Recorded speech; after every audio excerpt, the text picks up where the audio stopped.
Hello, my peeps. Welcome back to another episode of You Don't Look Disabled.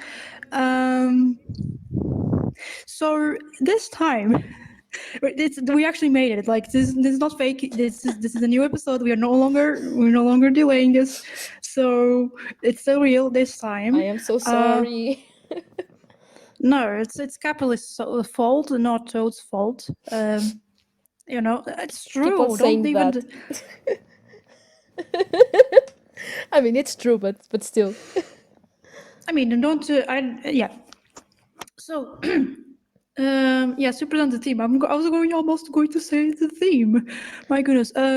I hope you guys are doing well after our absence of 2 weeks. Actually, in this absence, let me tell you something before you introduce the theme. We also have another project, which is a web story. We cannot talk that much detail about it, but it's basically we have two characters, and then that have Tumblr, I guess. They decided to set up a Tumblr account in the year 2022. Two Tumblr So, accounts. two Tumblr accounts, the level of craziness in I'm gonna in post the years. info here on the chat in a bit. Yes, plug the links, So it's going to be interesting.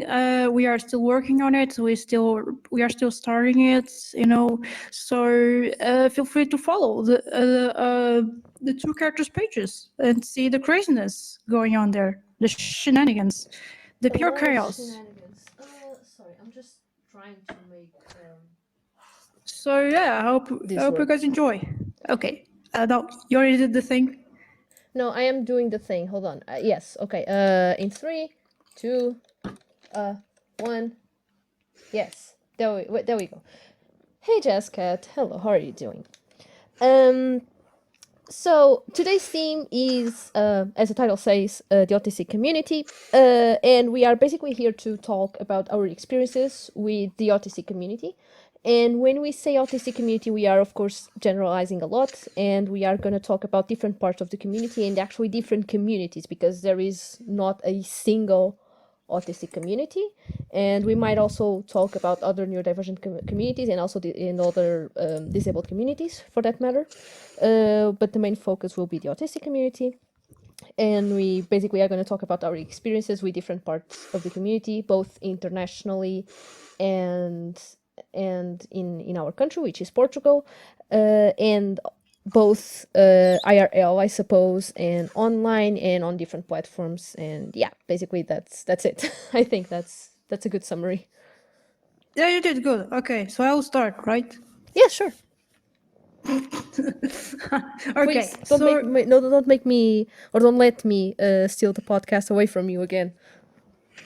again, yes, because there was an episode where they just decided to went solo, and I was kind of like, and I served for lip service to just nodding, like, yes, I served the validation for the I entire mean, episode. look at you in that couch. You are already just in a position that you are just completely ready to just go with your head down and nod. That was perfect. Sorry. I'm saying that your image there, you sitting on the couch, you are basically ready to just nod. You fall a little bit to the front and you're nodding. It's absolutely perfect, Rimbi. That was Yes. completely on purpose and absolutely thought in terms of meme, completely not because I'm just ADHD and I went on and on because suddenly you touched something that I care about and I'm not autistic or I don't have special interests or anything. By the way, guys, this is sarcasm, which is a thing I can do. Yay. Breaking news! They're most of the teams that we touch here. They don't.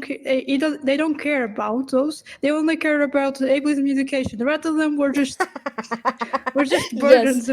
Yes, I don't care for other things. All there is ableism in education. That's it. That they care about. So Clearly.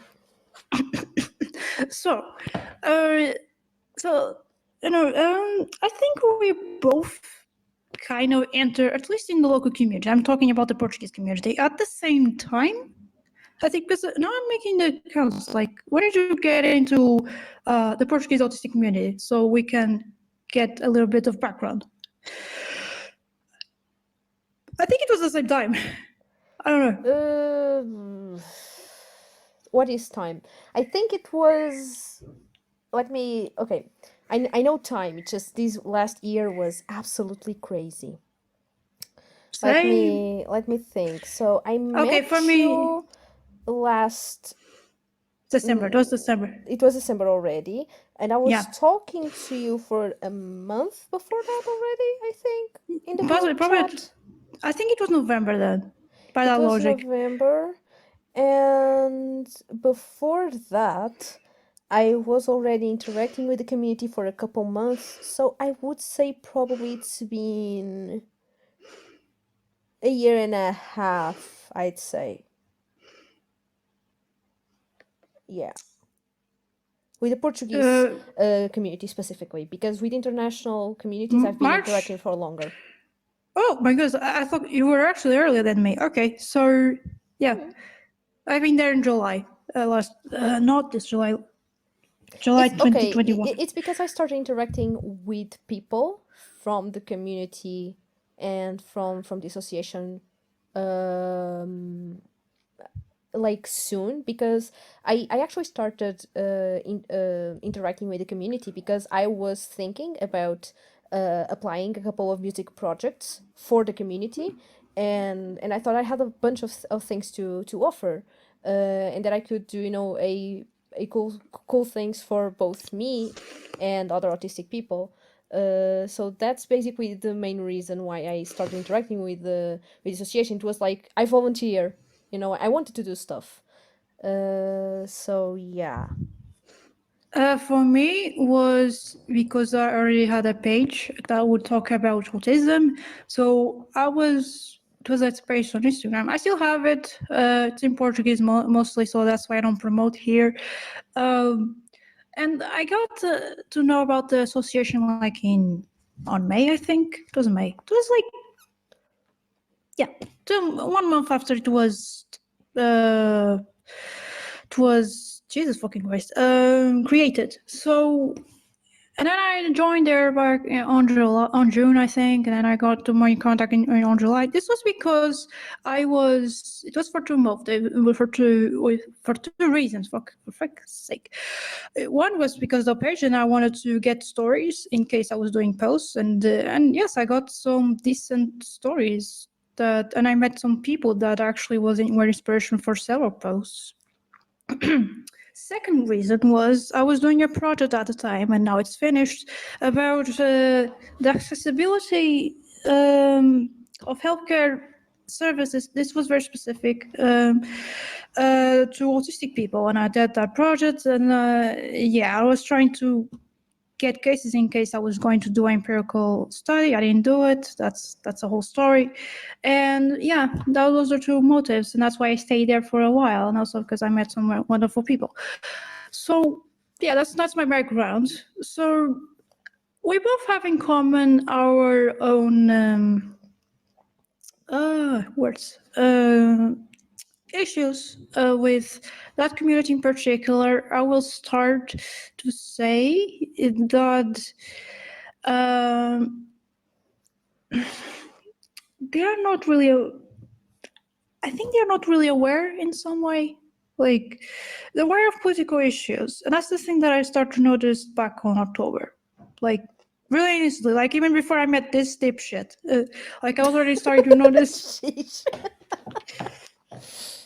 It I was am the deep affectionate. shit, guys. I I know. was kind of. So I was getting a little tired by the lack of action in our community. Like in terms of action, like we didn't have that much political drive. At least how I perceive it. Like it's difficult to explain. There wasn't that much awareness, and there wasn't that much action. That's what and those things start to take a toll on me for the lack of both things, and I start to feel a little in despair in some way, like kind of a doom, but I don't know if it's the right word. But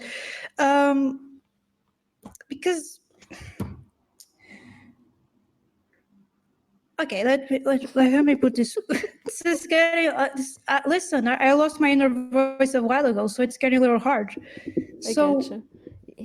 I'm more laughing because you are already starting to put all the all the all the flammable thing in the fire. You're creating a big fire right in the beginning of this episode, and I'm just here kind of eating popcorn, really. Oh yeah. I have to be upfront about it. Like I have problems with that because most of the times they don't take into consideration that capitalism is the root cause for many problems that we have, since meltdowns, burnouts, shutdowns, whatever. And it's not that another unawareness of our economic system, or it's like, I mean, I'm not sure an awareness is the biggest problem, Rimbi, because I'm okay with people not knowing and being unaware. And like that will happen in literally every community, and you'll have people that know more, people that know less. That's yeah, the problem but is they that fail at validating people. That's why it's you that they will fight you. You will say that oh, this happens, and they will come to you with oh, but you cannot lose hope and you cannot be pessimistic like that, and you are just being harmful to the community. What, by that's saying that my job hurts me, that literally everyone's jobs in the way they are built hurt the entire community, everyone, yeah. by saying that I am fucking oppressing you? Excuse me? What? It's really not the It, unawareness per se, it's the way they attack you for saying something that it they are in their right to disagree, and they are in their right to have a different opinion and whatever, but I really feel like they come to your neck, and I've shared this with you. What I feel is that you express something, and instead of people, like in a lot of other circles, they'll just say something that you feel, if you think like, okay, that's kind of stupid, but I guess it's really the, oh, you can't say that, why? Sorry, do you want me to throw scientific papers at you? Because I fucking will. oh, it always doesn't mood, isn't it? Like throwing scientific papers. Actually, I did that. It doesn't work. It doesn't work. They don't read them. They just maintain They their don't. beliefs, their set of beliefs. And I would like to clarify that when we say they, we mean a big part of the community, and we don't mean literally every single individual, of course. Like, there is a lot of Or at least the most good. outspoken ones. Yes, but there is a lot of people that are actually speaking and doing things that are incredibly aware, and they say stuff, and they do stuff. I've met you, and I've met other people that are really amazing people, and I just don't want to go like, oh, they are all like that and we are the special ones. Like, no. That's not what we're trying to say. I guess I No, no. felt very shocked when I compared to the kind of how welcomed I felt in other autistic communities internationally. I felt so welcomed. And then I was expecting something similar from my national community. And I get No, there and everyone no, is no, just. no. Because you are Mm, late diagnosed, and I get that you needed validation, or you needed a place where you finally can feel a sense of belonging yeah, yeah. and understanding. Yeah, and I And felt that with other communities. And then I get to the Portuguese one, which, we should have a similar that background, is a culturally big flaw. speaking, and No, actually, yeah, it's a no. big flaw. It's a big flaw, actually, because a community should be able to provide mutual understanding over their shared struggles. Mm-hmm. In this case, ableism. And Mm. even then, we can understand, like, no, it's not even that it's shared, but we can sense that there's levels of privilege going on in our community, which is normally Ah, happens in all communities. It happens, but in this case, I mean, it seems more pronounced, and it seems like they're not aware. And uh, okay, putting towards again. I yeah. guess it's because I was talking to a peep like months ago, um, and they also emphasize the rift between autistics that don't mask and autistics that mask a little better, and I guess, fuck, like there's this ridiculous rift between those groups. Like you have to take into that into consideration, Hmm. and I guess it is also is a cause of conflicts in a certain way. The masking thing, yeah, there is a lot Yeah, of conflict between inside the specifically the Portuguese autistic community, um because yeah, because of the levels of masking.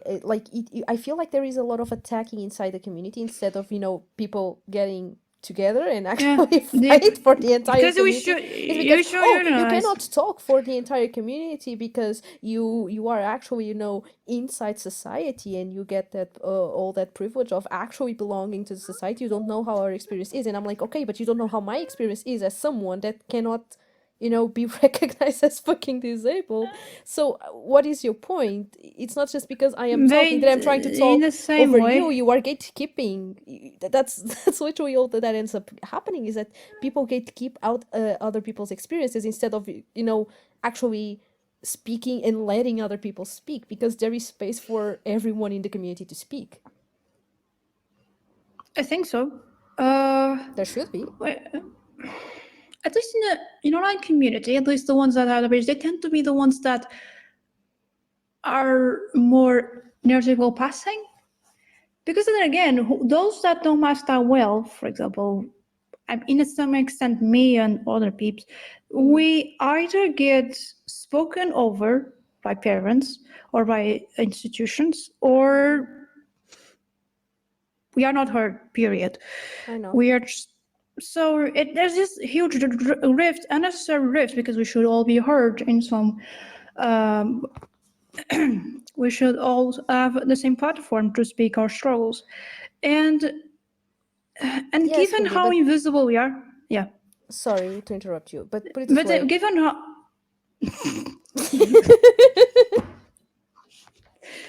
I will finish. Okay. Given how invisible we are, we are barely mentioned in in those march speeches, like feminist marches, like LGBT marches, like yada yada. Sort yeah, we are barely mentioned. We are just a note sometimes. So it's really a shame that we are not united as we should be. So yeah, you can go. I was just saying that instead of antagonizing the people that can mask, it could be, since we do have at least the privilege of at least being taken seriously sometimes. Sometimes, not all the times, but at least sometimes I can get that. To actually use that to open the door for other people to talk about their experiences. If I can be taken seriously, it's not that I'm going to talk over anyone, but I can talk about my experience and still open the door for other people to talk about their experiences. Because they're all valid. I mean, uh, And I feel like this is not how the community sees it. It's always the bringing the only people that can even be heard in terms of society, you know. I'm not sure I'm making myself clear here. I just feel like instead of turning against the people that can somehow get in and talk, because people like me are still discriminated against. Instead of turning against people like me, why don't they just, take our fucking hands and come with us? Because I am not leaving anyone behind unless people start attacking me. You get what I say? kind of. Let me. Okay. Who's they, by the way? So I'm trying to clarify. By they, in this case, I mean people that cannot mask or don't mask as Okay. well or don't mask Okay. much. I feel like Okay. there is a huge fight between, people that mask and people that don't mask. And people that Yeah, yeah, mask yeah. get more chances of being heard or being taken seriously. Yeah, yeah. So instead of people that don't mask all that well just turn against people that mask because, oh my god, they're so fucking privileged, when, well, sorry, we're not. Why don't they just, actually take our fucking hand when we go like, okay, let's talk about this together, because if I have better chances of being heard, I can use that little privilege that I do have of being heard to make other people be heard with me. If they complain that But I talk over them, I won't talk over them if I can just, do that together. okay, I Was it? understand. But if they attack you, you feel like, oh, Well, I cannot, because like it takes energy out of me to educate people, and I might try at first to educate people, because I don't want to just, like I understand that people have different experiences and different trauma and all of that, but if people keep attacking me, I stop being under any obligation of going like, oh, this person is just traumatized. I understand that you are hurting oh me no. repeatedly, so just come with me. We can do this together. I mean, what? It gets to a Yeah, point in which you just can't. I start having trauma with that. I'm so sorry. Bye. yeah. I think I know that situation, but I'm not really sure. It's kind of reoccurrent, really. Because at least we know a person like that, you know. Yeah. So yeah. So um okay, about that. Yeah, sometimes actually if you're talking about the same person, I feel like I lost energy, you know. There was a time that I had to actually had to stop because there was like I was trying to put in the most clear terms as I could, but somehow it will get misinterpreted, and then the person will make such a big fuss out of it, and then they give this like, and they kind of give this excuse like, oh, but it takes things literally, you know, that's why you had to. So it's my obligation to even put what I want to say even more clear, which requires more energy out of me, for the person to understand, and then they don't understand or they refuse to understand, and then I keep going. This like Sisyphus pushing the rocket to the top of the mountain, then fall again, and I have to start this process over. I cannot deal with this. Yeah. I don't have the time. I don't have the time. I don't have the patience. I don't, and I kind of gave up. So, and that's why, and that's basically what people in the social media like that. They're like they just refuse to understand, and I'm not going to be a saint and trying to explain because they might be enlightened by what we're about to say. No, they're not going to be enlightened by what I'm about to say because they just refuse it. And I think that's also the problem. Like most activists, not most, at least the most prominent ones on Instagram, they just, or Facebook, whatever, social media, they In just Portugal have this. specifically? I think so. I think it's kind of specific. I think so I too. can also. They just have this saint complex.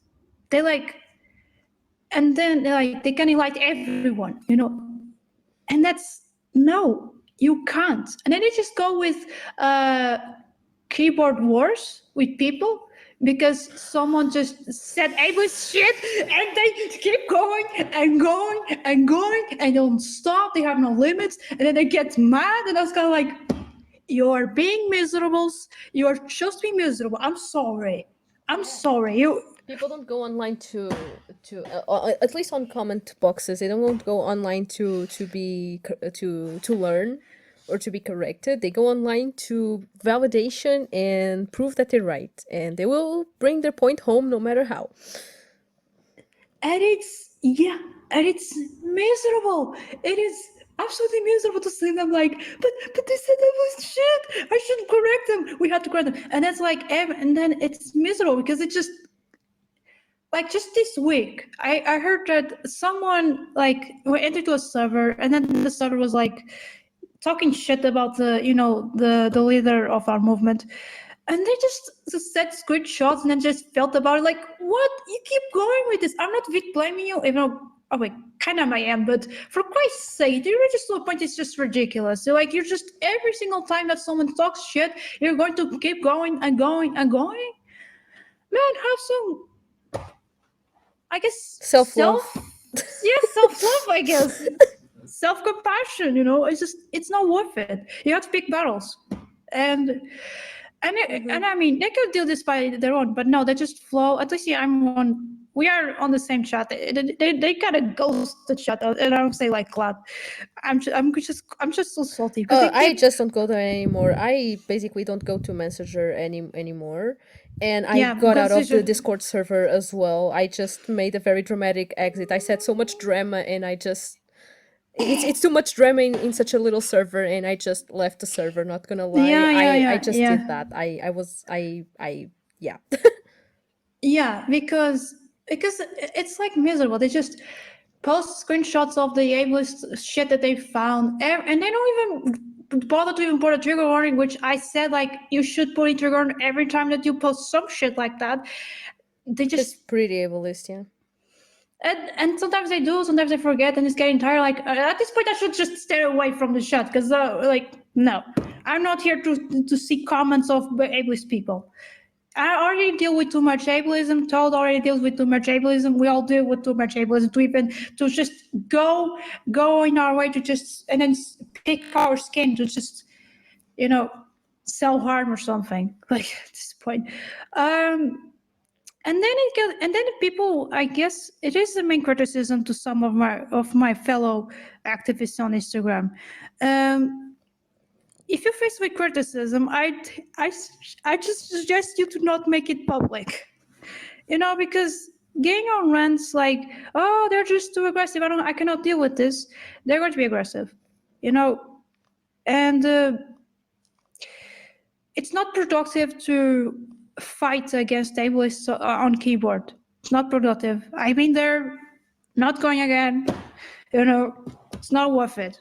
Just, I mean, your purpose is to spread a message, and if you're doing that, you already did the job. Just get the fuck out of there. I mean, it's because I was actually getting mad. I'm saying this because I'm mad because there are people No wasting one time. noticed. No one noticed, I'm, Kimby. You're I'm fine. saying this because I'm mad because you could use that precious time that you are arguing with ableists to actually do something. To I guess making Or even rest. Just go lie on the bed or just go watch some episode of a series that you like. Just go treat yourself something. Yes, yeah. You don't need to be No, doing but anything. Just take yeah, that yeah, yeah. time to do something that says I am good for who I am. I deserve good things and I'm not going to lose time on online arguments because I am fucking great as I am. Like just take that time to do that to yourself, really. Or if you still want to go to that route, why you don't unionize? Why we don't make something collaborative? Why we don't organize something? Which was what the association was supposed to be doing because Yeah. it's an autistic association by I mean, autistic people with autistic yeah, people. So the yeah. core of the association itself is this idea of let's do something together by the community for the community. It's great. When I heard of it, I was like, hell yes, let's fucking go! Like Yes, me amazing. too. And like the Me people too. that are in front of it are pretty amazing. I really like them. Like the people in charge. So far, I really have no reason to complain about Me them. neither. But then the actual environment of the rest of the community, of the people that got with the movement, somehow I really don't understand how, because once again the people in charge give very good vibes, really. Yeah, we They do pass the good. Like, vibe check. actually, why we can do like something for the homeless? I'm saying this because there's a lot of autistic people that are homeless. Oh yeah, Uh, yeah. So why we don't think about something, and we can actually do something for the local community, like they're, Yes, for example, but yeah, for listen, example, Himbi, that's what I was trying to, or rather, I wasn't trying to work with, specifically homeless people or anything, but I was trying to just make, a regular music project with a lot of autistic people, because a lot of autistic people have music as a special interest, according to the data that the association itself collected. also They by the collected way, it. It's Yeah, a so thing that they wanted to do, and I was like, okay, if you want that, I have the resources, I have the knowledge, let's do it. I was open to do it, and then when I start dealing with the actual people there, and well, at first I just got a lot of health problems, and my schedule got insane, and I was like, okay, guys, I need to delay this. But right now, I'm like, I don't think I want to be doing that because help. actually, yeah, if I was there, probably I would do something related to either something cultural, artistic, or really just like, okay, I know how hospitals and clinics are in as an environment. Mm, I can actually plan something to make them more accessible. I can be part of at least that team, not doing the no. whole thing Oh, because I I will also be. volunteered for working with teams that were doing scientific investigation of any sort. Like whatever was scientific related, if they needed an extra person for like revising or for looking into bibliography Really? or whatever, or like What? collecting What it, data, what I it was that? I sent right in the beginning when I sent my first email, because I didn't really know what I wanted to be doing. I just put a list of things that I could do, and one of the things that I talked about was, if you guys are doing investigation on autism by Ah, autistic people, and you want an extra person to do this kind of work, I am totally glad to be working with teams that are on the scientific side of this, because I feel I like there is mean, a lot of lack of to be fair, I was doing. okay, but And you did no shit. Thank you. I did the whole thing alone. maybe when we were doing that I was already dead.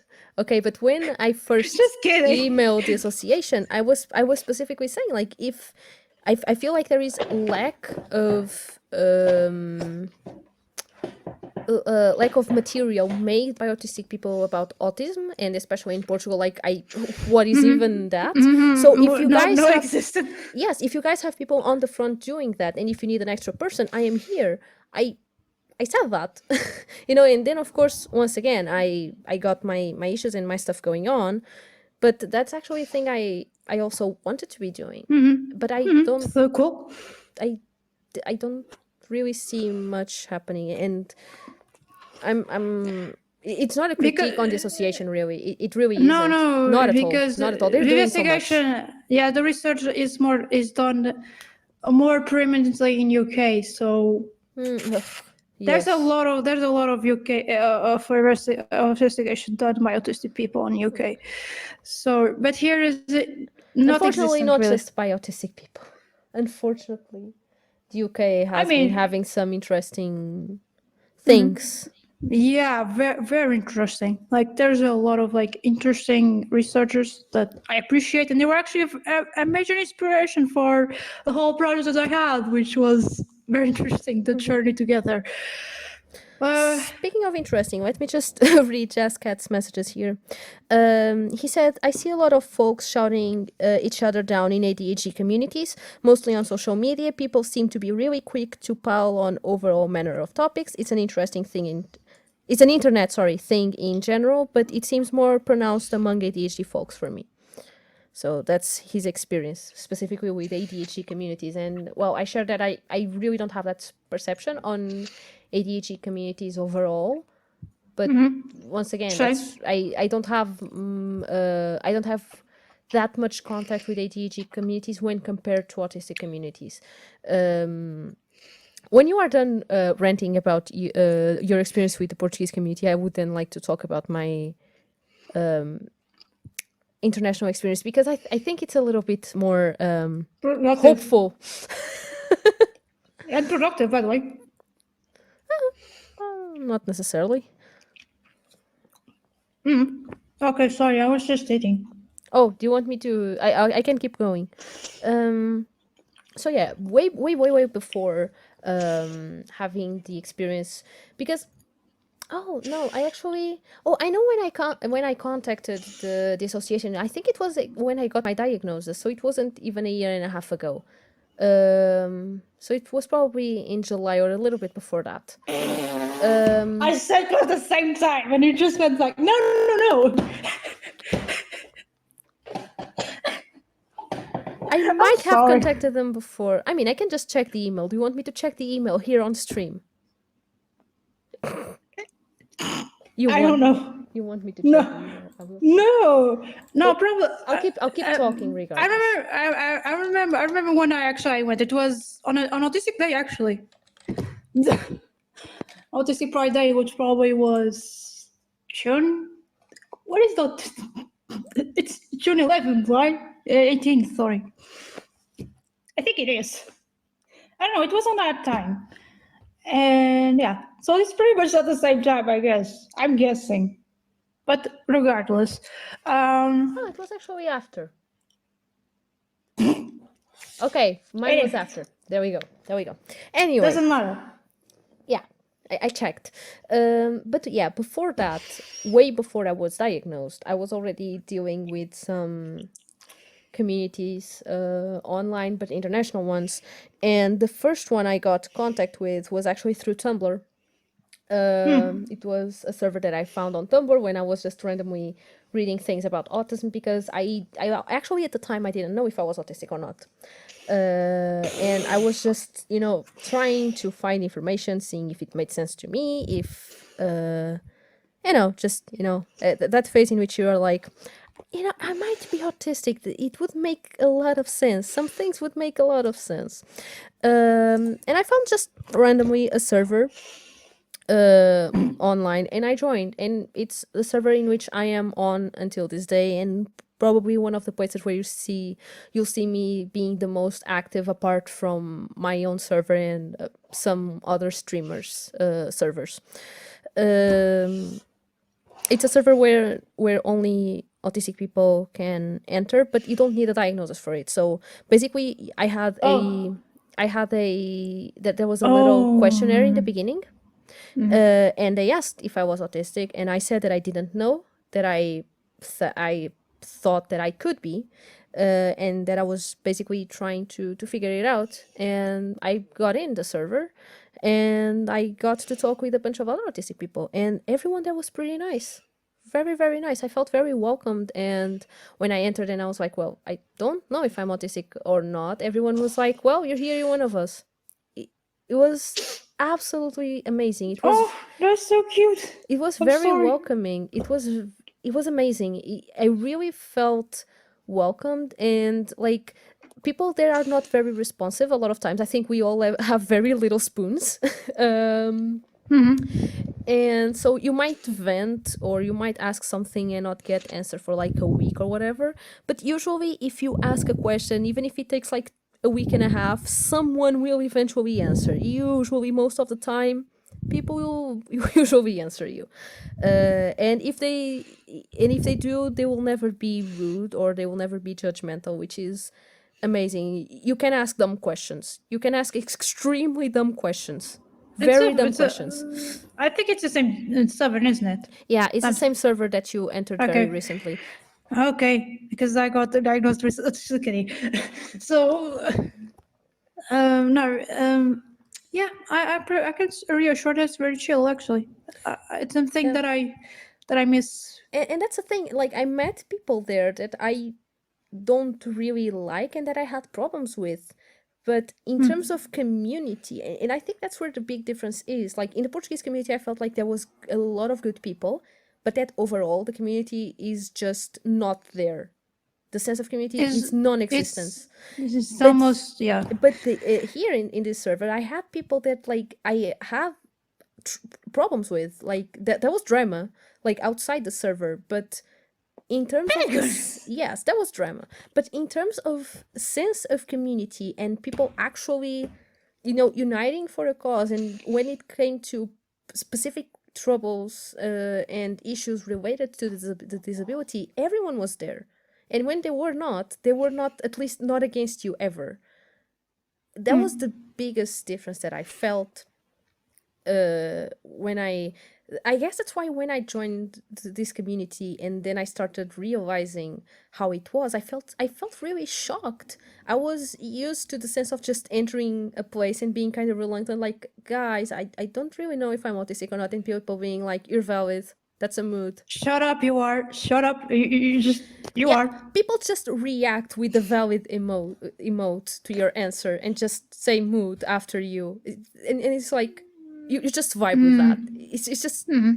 It's just super chill. Yeah, because I actually have an example for from the Portuguese community. Because my sister, I thought I actually said this before. I think I said, Maybe yeah, here. maybe her. I'm not sure if Yeah, you said yeah. it here, but But whatever. I'm going to repeat again. So she actually is suspected of being autistic and having ADHD. So at least for me, from my part, and also kind of your part as well. You know, I bear no responsibility over the potential pseudo diagnosis of anyone ever. shut up. I would never do such So thing. you never such thing. You would be medically correct. You would never consider I someone never. autistic without a proper diagnosis. You are. That's Clearly. very correct of you. Yes, and I would never suggest that anyone is neurodivergent. Like, I would never say that Rimbi, for example, is ADHD before they get a diagnosis, which, by the way, they did. I would never do such thing. They never did that. I was ADHD. I never insisted with them, like, repeatedly for, like, weeks until they get the goddamn diagnosis. Actually, it was a very interesting. Actually, no, before you, it was a very interesting story of having ADHD, of thinking that I have ADHD. But that's a little later when I finish this. The ADHD experience. Now I'm just trying to organize my speech. Still the ADHD experience. So and then I said, like, okay, I'm going to put the role of autistic, because we have roles as autistic, as parents, as whatever. So, and then someone there, actually two people, said, like, but she doesn't have a diagnosis, and I just said no, but she's valid anyway. And they're like, but she has to have a diagnosis to be autistic. How did she know that she is autistic? I was kind of like, and I didn't have the patience to argue with these people. I just left there. I was just too mad to even argue with people. And I just said to her, like, because she saw that debate, that discussion, and I said, like, I can take you off the role. You can still continue on the server, but I will take you the role if you want. And she didn't want to roll because she doesn't have a diagnosis, so I should take off. And Of course, you try to enter a community, trying to figure out, like, yo guys, I am new here. I don't have a diagnosis. I'm still trying to figure things out, and people are like, oh, you're not one of us if you don't have a diagnosis. I don't think you should be here. And like, people just start talking about you with you there, and like, you don't even want to be part of that anymore. It's You a just don't big want. fucking privilege. It's a big fucking privilege to have a diagnosis. Exactly. Period. It's For a a big while fucking I privilege. didn't, and I tried to have one. I spent $70 on it, and what the doctor had to tell me at the time no. was Oh, no. was beautiful, guys. It was beautiful. Like, the No. guy turned to me and said that if I was actually autistic, because he had an autistic friend, I would do like his friend did, and his friend just brings his own food to his friend's house instead of eating with the rest of the peeps. And I was like, but I do that. And he was like, oh, but yeah, I do that. Like, if I go to my friend's house, unless like it's some place that I'm already gonna go frequently, or unless it's like the kind of occasion in which I kind of can't because social protocol, but it's like if it's a close friend of mine and they will understand, I will very likely bring my own food instead of did eating. actually on the first time that you met. Like, When we did met, bring our exactly. food. When we met, I actually preferred to go to McDonald's instead of offering food for someone I didn't really know, because it was an environment in which I could do that, because I didn't trust the other person to cook food that I would like. It's just a question of safety for me, because I'm a little bit sensitive to food. Like, I'm not too sensitive, but I'd still not risk it. I'm very sensitive. You are extremely sensitive, but like, I would just bring my own was food if I can. Yeah. And because like, if it's a friend that I know, like, what kind of things, like, I've been to their house like three times, and I've seen the kind of food that they cook. I see how they make it. I like it. It looks nice. I will eat there. It's fine. I will start eating there. But if I don't trust the food, I will not. If it's someone that I can just say, oh, I'll just bring my own food, I will.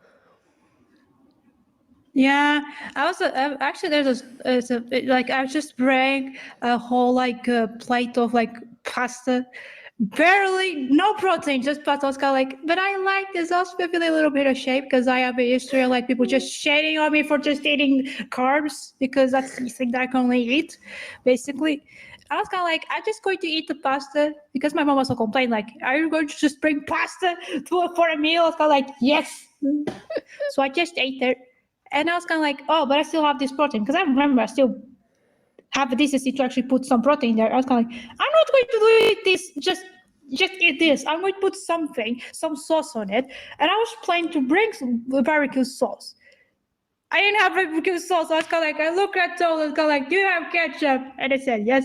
So I just bring the ketchup and then I just put it on No, I the. wish it was like that. I offered ketchup and they start complaining, ketchup, you, that's shit. I like my barbecue sauce. Like I don't want Yeah, ketchup. Yak, yak. And then like, and I was like, but dude, do you want it? And they're like, maybe have the Can I just ketchup. lie to my audience? No, Can no, I just. you cannot lie. I will say, I will go like, no. You started telling me that ketchup was disgusting before taking it because you forgot your fucking barbecue sauce. Because you didn't know that you forgot your barbecue sauce when you started complaining about how disgusting my ketchup was. No, actually, the truth is funnier. I was just, you guys get it. I don't like ketchup.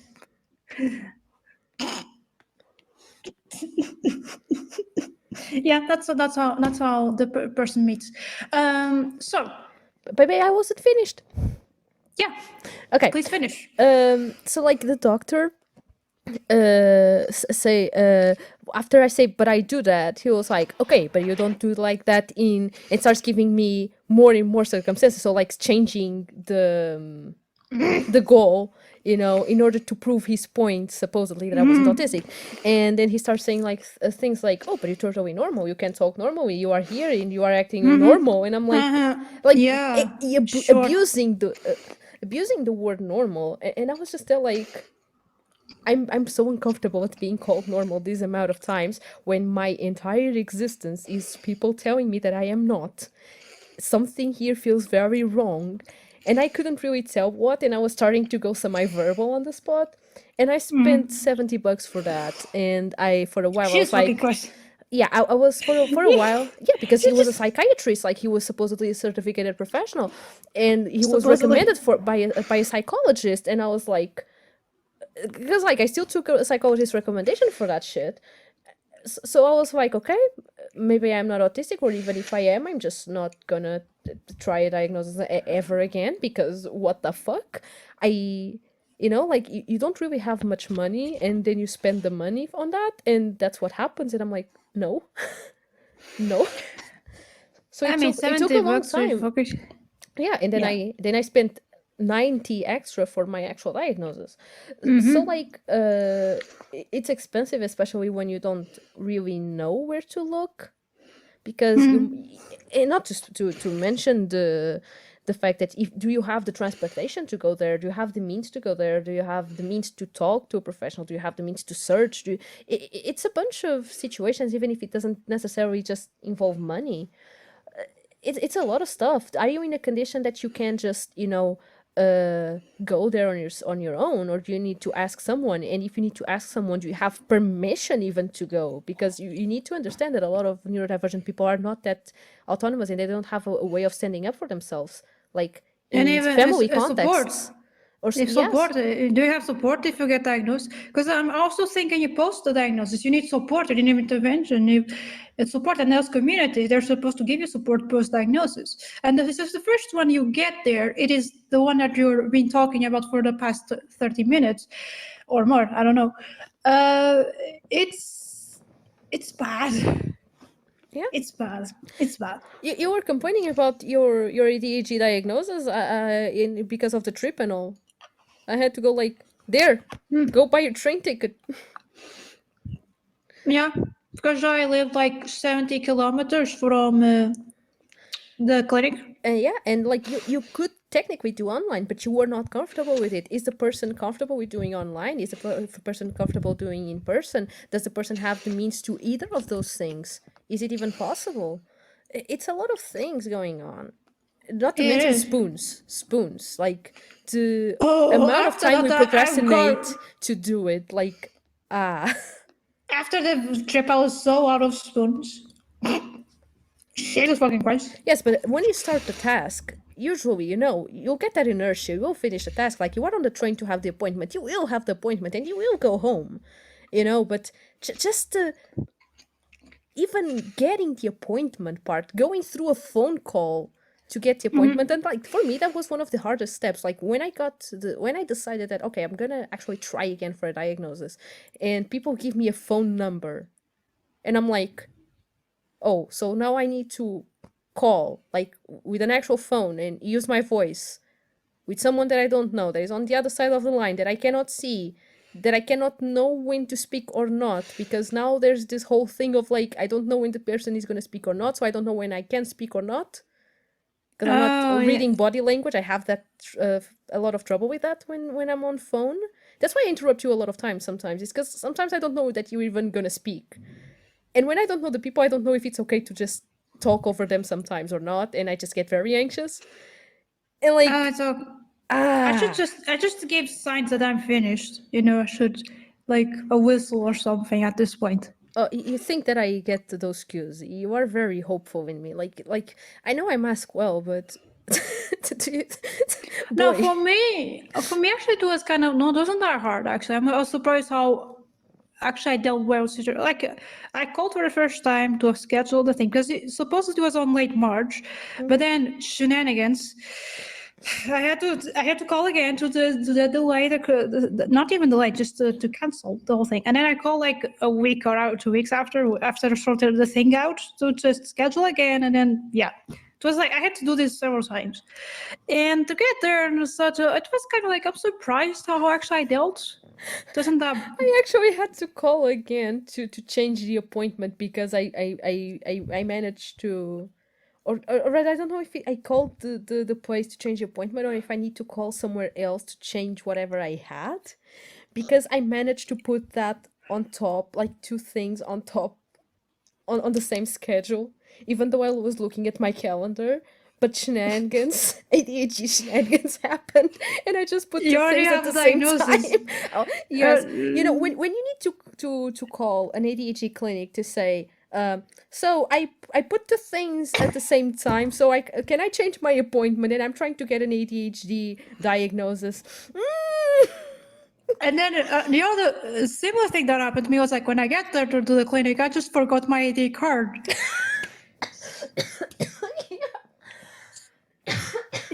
There, the diagnosis. Yeah, so getting a diagnosis is a whole deal. It's such a privilege. So, like, when communities gatekeep you for not having one, I just feel like slapping everyone. Yeah, ADHD was a very similar experience to me because it was. Uh, because I was suspecting you have ADHD because of the international community Mm-hmm.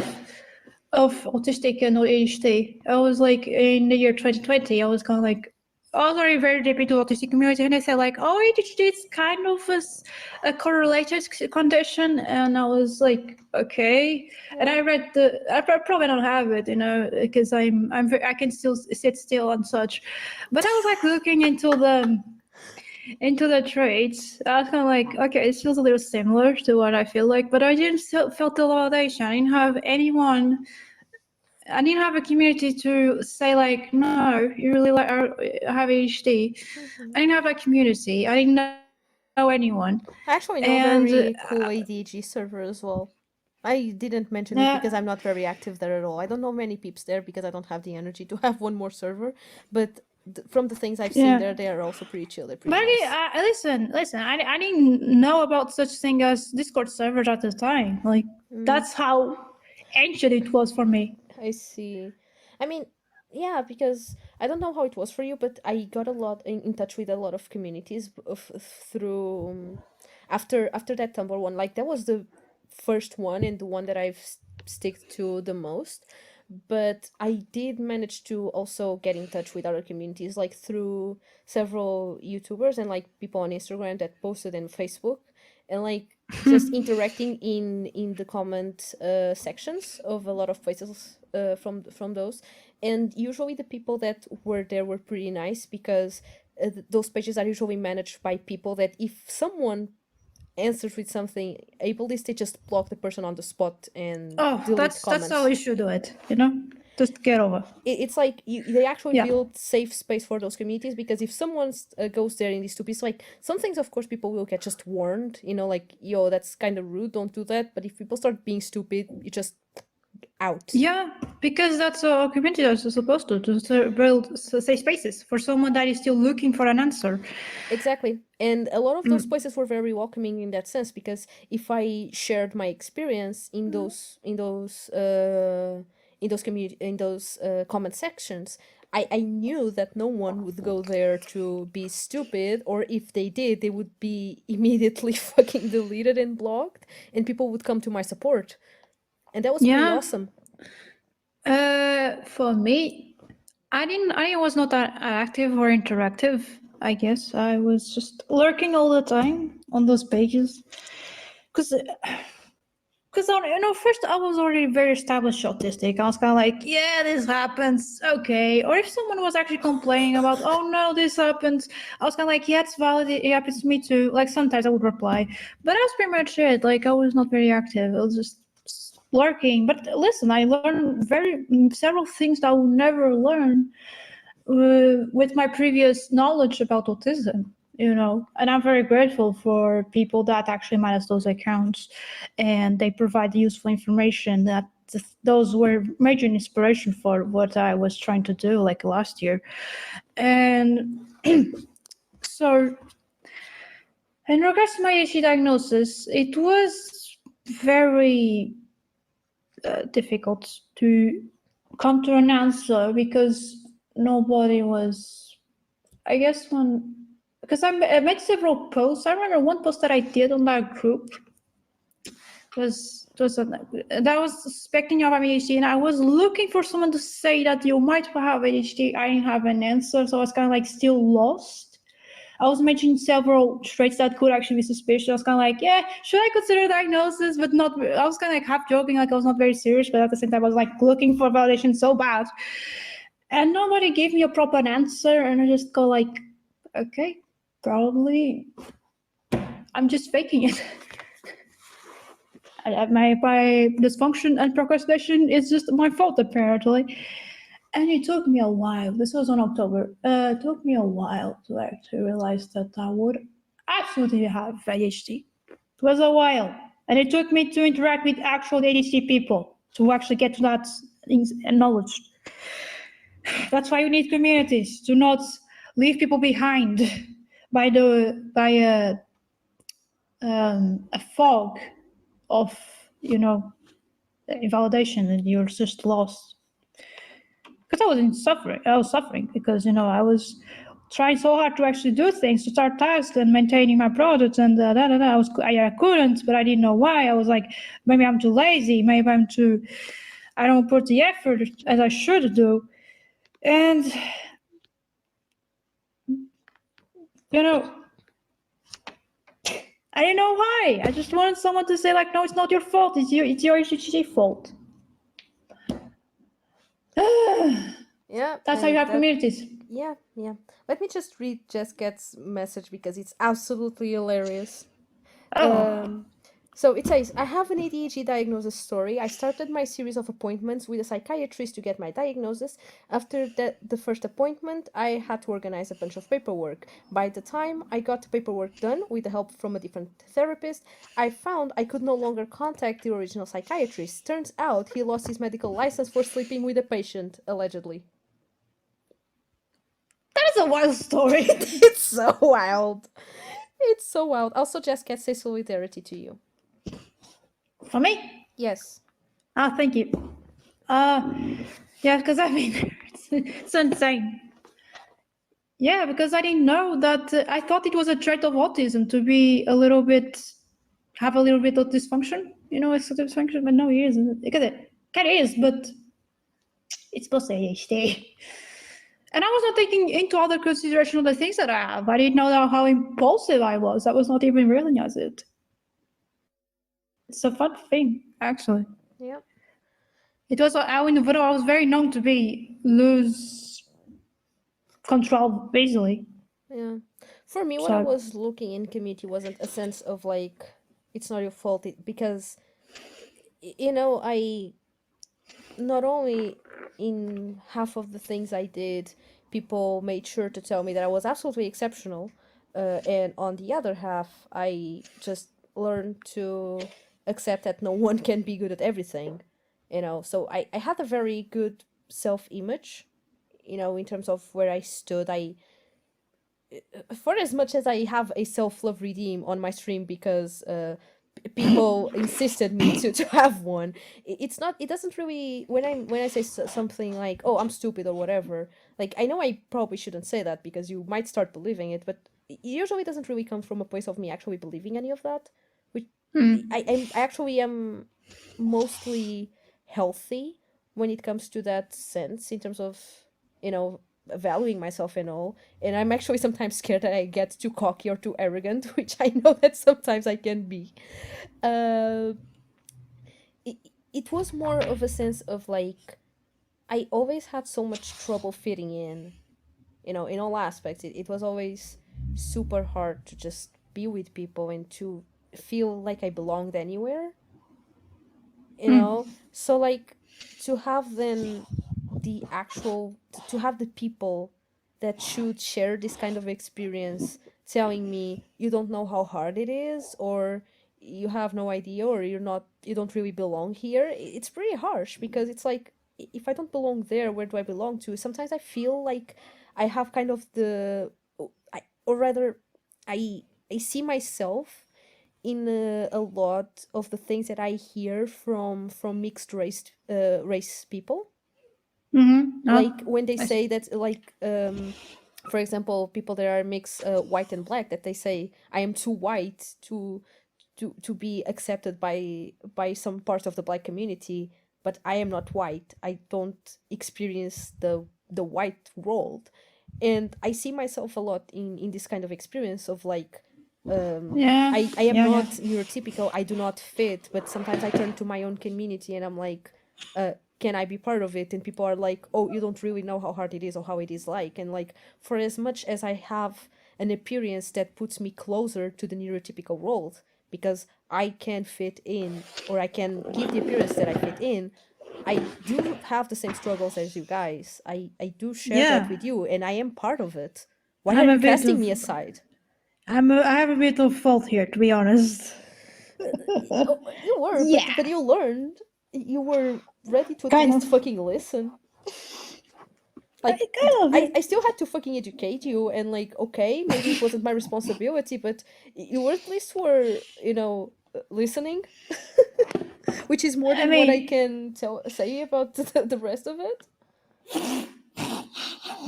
it was a mess. Yeah, because I was not because I mean it was coming from a place of trauma, yes, but I was invalidating you. But and that's what many autistics actually do. Because if they're less passing as neurotypical, they tend to be like, oh, but you can have the same, you have the same list as neurotypicals. What are you complaining about? And I mean, I admit that to a fault. I was like kind of like that because, but I understood why. But I was kind of like blaming the wrong people. I was putting my anger to the wrong people, to the Yeah. innocent people. It's like you're not being productive when you're doing that. But, for me, when I look for a community, it is more like, uh, since I'm so cast aside by neurotypicals, by how I am, at least I look for some acceptance, given how many years I lived isolated, and being constantly um, um, made being abused. I'm not going to give abuse lightly. It's really just being abused by neurotypicals, at least for Yeah. several years. So when I look for it's literally like I don't want to suffer or make someone suffer as I did suffer. So because since we are so marginalized and so abused in our daily lives, at least we need some acceptance. We need people to actually to listen to us, to accept us how we are. And sometimes even in this community, we don't get that. For example, at least my views, they come from very emotional places. That's what I've been noticing. And I have very strong reasons of how I believe certain things. And my beliefs, when they are invalidated, it's also parts of me that are invalidated. And of course, it hurts a lot. And that's how what I experience several times, at least in our local community.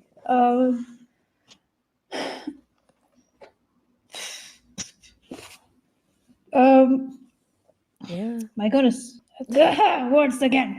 Because as I think you watched that, and I mentioned here how it was, and today there was someone. Oh, there was drama today? No, not much drama. It was someone else. Kind of like I just said to them like they were like I'm working 6 hours, and how was she said? Uh, I'm trying to remember what they said. Don't make me deaf in the process, please. Sorry. It's okay. Gosh. Like we have to respect our mental health, and physical health. So I actually do 6 hours, just because I could not do 8. I was kind of like, but Hello? Rimbi? Rimbi died. No, Rimbi! Rimbi, come back! Rimbi! Rimbi! They'll be back soon. Yeah, it's been a huge deal with a lot of people in the autistic community and the work deal. That has been a thing. Hello, are you back? hello. What the fuck? This disconnected again. So Yeah, shenanigans happen. You made everyone deaf, and now I can't hear you. okay. And I just said like, okay, but not everyone has a choice to work 6 hours. Most of the people had to, even though they are in a burnout, they had to work 8 hours. Like this was 8? People can just work 8 hours a day? Yes, is that a possibility? They still hear the heritage. Of course, they work more than 8 hours. But I was giving an example because it's mostly, your usual work load, I think. 8 hours, 5 days. I know. So I was giving that example, Oh my goodness. Okay. And they were like, oh, but you're treating like it's a choice. Like, I don't know how she said it. Like, oh my goodness. Like, Jesus fucking Christ. Like, she got offended somehow. Like, she said, like, oh, but did you say like it was a choice to actually choose the 6 hours? Because I had to take into account my mental health and my physical health. I was like, yes, but not everyone has that choice. Not everyone can choose to wake just 6 hours to maintain their physical health. Just because you got something and it was very hard for you to get that one thing. And like, I'm not saying that you were lucky per se to have it. I am just saying that there are people that don't even have that possibility, and that is something that should be addressed, bitch. Sheesh. Yeah, I think that was the vibe that they were going for, and I was saying that, so like, geez, but not everyone can work just 6 hours, can choose their schedule, I should just, I think that realistically that should be the amount of hours I should be working per day at most. Like, honestly, How many hours? 6 would be the max. Like 5 days a week, 6 hours. I think that would be realistic for me, and that would be something I could manage. But that is so far away from what I've actually been doing. Yeah, It's so because far away, and I'm not even start giving classes yet. And sure, like you can argue, oh, but you are only doing some of those things because you want to. No one is forcing you to be doing the podcast. And I'm like, yes, and I'm actually not making any money out of it. Fair enough. this is Or voluntary work. yeah, it's voluntary. And like, oh, but you don't need to be writing a web story. Well, yes, but I kind of want to, and it's a long-term project, so you kind of need to It's like invest of those. instead of like doing shit like arguing with someone online, we are doing this shit. Yeah, basically. So instead of watching my anime, which I should probably be doing, I am photoshopping ceramic dongs, traditional from Caldas da Rainha in Portugal, into pictures on a Tumblr blog. That's what's been happening. So And that's instead of spiraling, I am just cycling my way like 10 kilometers. I'm not going to giving it was 10 kilometers to to get a photos of some goddamn empty haunted mall. yes. At least you got out of your place and actually, did stuff. No, I just sat in front of a computer for like a No, couple it was. hours, and I mean, it was both a leisure and both working at the same time. So yeah, it's kind of like I bingo. guess that's the difference. It's like I do need to be doing something that is not my regular work. But even then, I'm already starting to give classes again, and My goodness. just getting out of my place, and having to drive somewhere to give the classes already. I feel so exhausted already, and Oh no, I just think about it. and I Like only when you have start, I'm only giving classes in one school right now, and I have a total of yeah, 6. yeah, yeah. And like in the second week of October, I'll be back at the Hmm. entirety of the schools. I think this Saturday I'll start my second school, and next Monday the third one. So yeah, uh, I don't know. I'm already starting to go like, but I am so tired already. I am literally on tramadol every day in order to just be Oh able my to god, fucking get up. because I can say this right, like your suspected condition. No, I'd rather you not. Okay, but basically to sum up things, that they're in pain all the time. So yeah, it's Yeah, fun. the doctors are just right now trying to see if I have something in my spine. I still kind of doubt it. I kind of doubt it. It's like it's not impossible, but considering that my I mean, sleepiness yes, started way before my pain, I doubt it. I doubt it. But let's see. And listen, even if it's not just the spine, I do think that I might have something like, because when they did the first exams, I only examined the lower part of my back and they found a bulging there. But I do think that in the middle of my spine, like there is a place that if I sit on a not so good chair, I get extreme pain there. And like now that I switched chairs, it's mostly fine. But I do believe that I might have something there. So like at least to rule it out, it's gonna be good regardless. Oh, and today I actually got the letter from the goddamn hospital after like uh what 3 months, probably more, for the appointment next month for the spine, slay. At least the that. neurosurgery one. Okay, slay. Uh,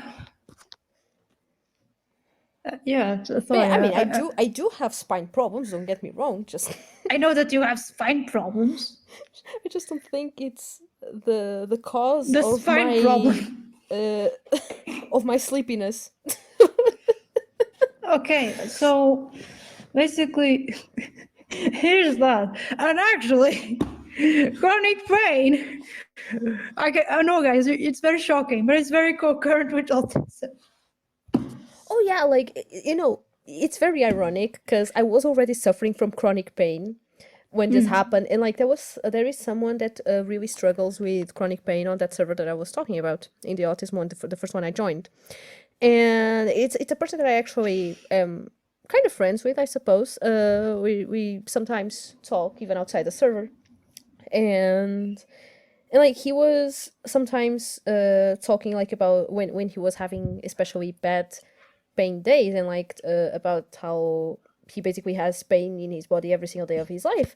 And I was sometimes like, Man, I can't imagine how that is. That must suck so bad. I don't think I could, because what was happening was that I couldn't imagine. I wasn't rationalizing that what I was feeling is pain. It just felt like tiredness or discomfort, but it was already pain. And I only rationalized this way later. What I couldn't imagine was having more pain on top of the pain that I already had. And that's why it was feeling so intolerable to have just a little bit of pain every day. It was because it was a little bit on top of what I already had.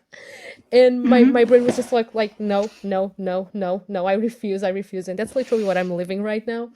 And I just look back sometimes and I just laugh at the sheer irony of me Oh, not realizing it. it's a similar reaction to my fatigue, actually. I was kind of like, that's not recently. Like, I only recently realized because this was because of the ADHD meds that I noticed, like, man, I am so fatigued.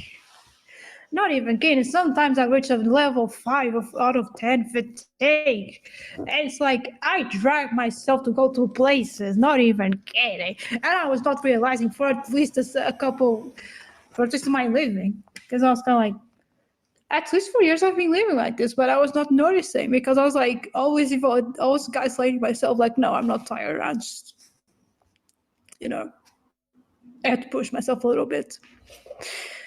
But no, I am. There's not a single day that at least I don't feel once of fatigue, at least. Like it's always a 1 or 2 on most days. Yeah. Yeah, I empathize. I don't remember ever not feeling sleepy at this point. I don't remember the last time I didn't feel sleepy. And when I say sleepy, it's like my eyes burning and wanting to close. For me, And it's my not body sleepy, just but wanting to just, relax and collapse. oh, I probably have a slightly more violent reaction to that, which is my legs. It's just like they feel so a little bit heavier, and it's like I I already cannot. feel with the pain. So like I cannot distinguish the No, it's not pain. pain. Yeah, but I cannot distinguish both because since they hurt, I cannot distinguish the I just want to, sit down and collapse kind of deal with it hurts. I just can't distinguish them at this point. I can't separate them. Yeah, I can't because I think I don't suffer from pain. Uh, but at least when I start to feel fatigue, I'm like, oh my goodness, I cannot even put my legs on the floor. It's so Dude, I was so exhausting. tired. I dreamt that I fainted out of tiredness. In dream I was sleeping dreaming and I dreamt that I fainted and that my body just collapsed on the floor because I was too tired. I woke up, I was in pain, my legs hurt so much. I don't think you understand. I don't understand really. I actually woke up with actual real acute pain in my legs after in dream fading and being carried by a mutant giant crab. Very cute crab. Shenanigans happen in my dream. Don't ask me. And after being carried into safety by a giant mutant crab, I woke up and my legs were hurting so much. Yeah, it's just to say to the audience that chronic pain and fatigue are things that are really current. I think because of anxiety, because anxiety is very current in our condition, and I don't know. I still don't get on certain was it for example Ehlers-Danlos syndrome. I don't know why it's connected with autism, but it is, and it's a chronic disability, a chronic illness. Sorry. So, but some of them actually I can make sense of it because of anxiety. Because I guess fatigue is also a result of me being too anxious for long periods of time, and then I just get like, "Ugh." So I can understand that. And chronic pain also the same way because it's kind of like you are always so atrophied, like your muscles are very atrophied because of anxiety. So that's why. Don't invalidate us. Yeah. I actually So, don't have no idea. Like, I never tried to join communities of like. I mean, I am in a server with a community that that talks very openly about depression, that I am. But overall, like servers for like mental health, and when I say servers, I mean overall communities, for like depression and anxiety and other stuff like that, I don't know a lot. What I do know, people from the narcissist community. I actually really like those people. I it's pretty interesting. I've met some very good activism from people with Oh, I only know from Tumblr narcissistic, actually. yeah, from Tumblr, personality Yeah. disorder. For me, yes. For me, it's antisocial personality disorder. Those are very interesting as well. Yeah, but I've never actually met people from the borderline personality disorder. I am not borderline, but I am like 1.5 criteria away from being granted a borderline diagnosis. Speaking of which, a few months ago, I was actually searching on Tumblr like communities for avoidant personality disorder because it's all the kind of identified with the traits, and I didn't find that much for some reason. Yeah. So, avoidant personality disorder is a more extreme form of anxiety disorder, basically. Sorry, social anxiety disorder. It's a more Hmm, extreme version of that, basically, I in very see. late terms. It's basically you're not just are afraid of feel free feared of social interaction or extreme actions of social interactions. You also happen to avoid those. You avoid social interactions that you know that the people are not going to like you. For me, it happens to be neurotypicals. So I can be very, very, very avoidant of neurotypical people, establish conversations with neurotypical people. But with autistic people and neurodivergent people in general, it's very fine for me. I'm actually very extrovert. I can be very extrovert to those people. But then with neurotypicals, it's very me going on verbal most of the time or semi verbal. Yeah. So yeah, kind of identify with that. Let me answer Jess Cat on the. But basically, he said, I've been questioning if I may have BPD mixed with my ADHD. Um, it's a common overlap, like it's a common co occurrence. It's although more common to have it, I think, with autism, if I'm not mistaken. Don't quote me on that, but I think that's the case. It's a misdiagnosis of autism. Like for example, for the A5s, it's a very common misdiagnosis. Yes, but it's also very common that there is the co occurrence of both. Because of trauma, yeah. It can also be. Not necessarily because of trauma, because borderline is there is a, let's call it, a genetic predisposition to it, Oh, even if yes, you yes. don't have traumatic events in your life, or particularly traumatic events, let's call it that. You might still end up with a borderline personality disorder, because, well, the personality is only fully developed at the age of around 18, as people might or might not know. So usually you cannot get a diagnosis like that before that age, exactly because of that, because your personality is still being built.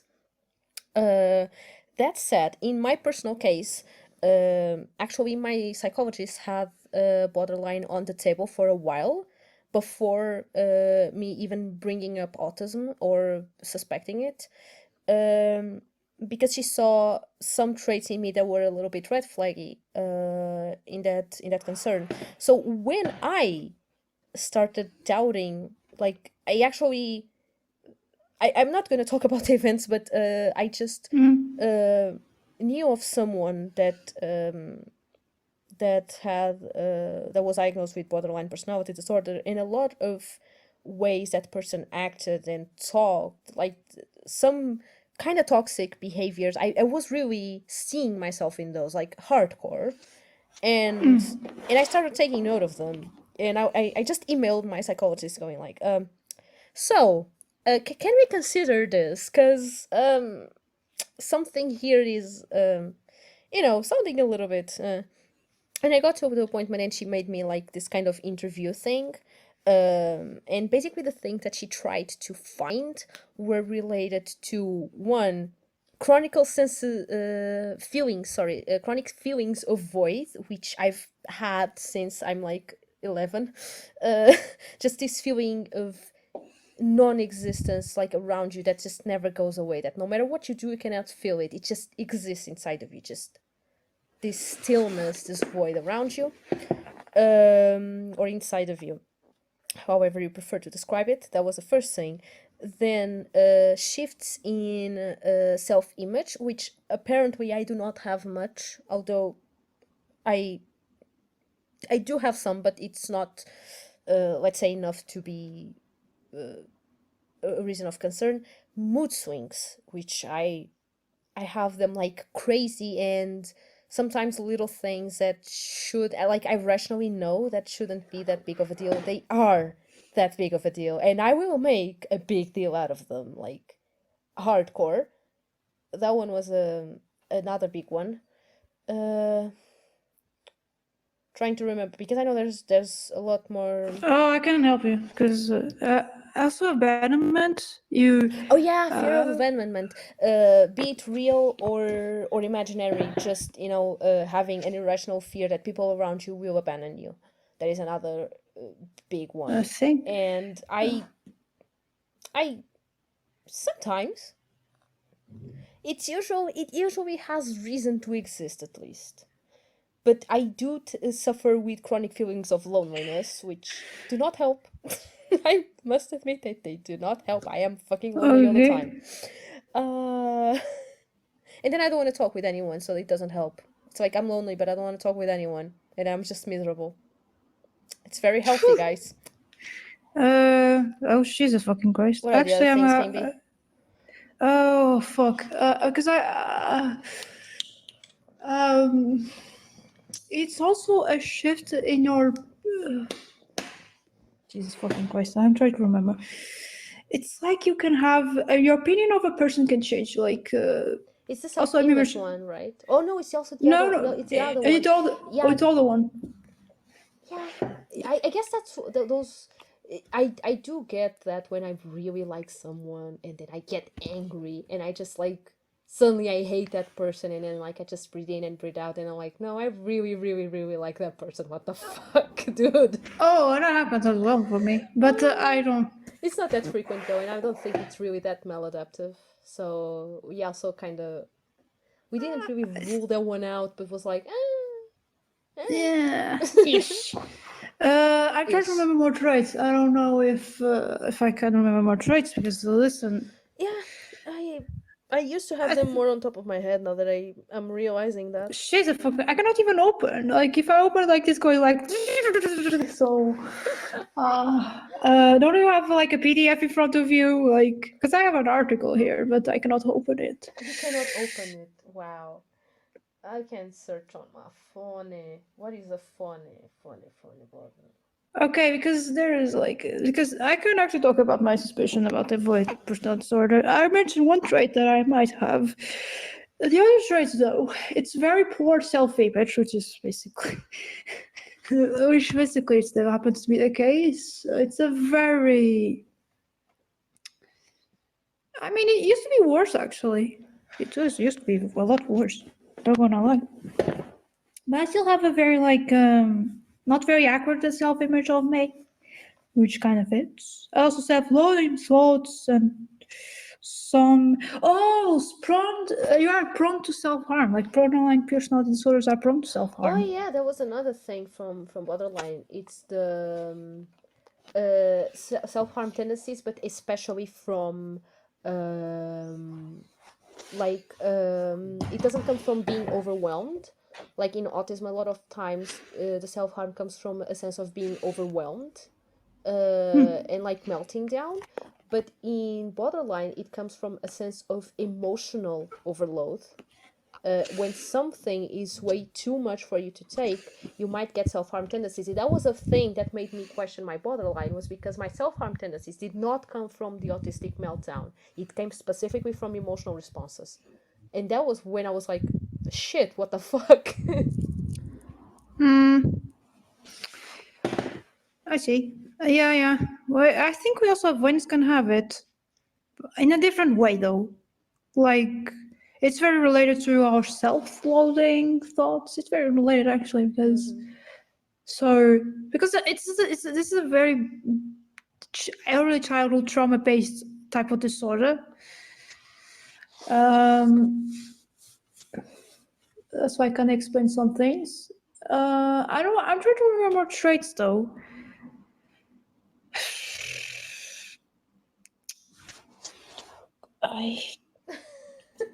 This is just a podcast of us being absolutely that. I forgot the word. That. Yeah, just trying to make up our diagnosis, your factional diagnosis. It's very appropriate in our the image of I am not borderline. That's the thing. I I don't nearly think I meet also.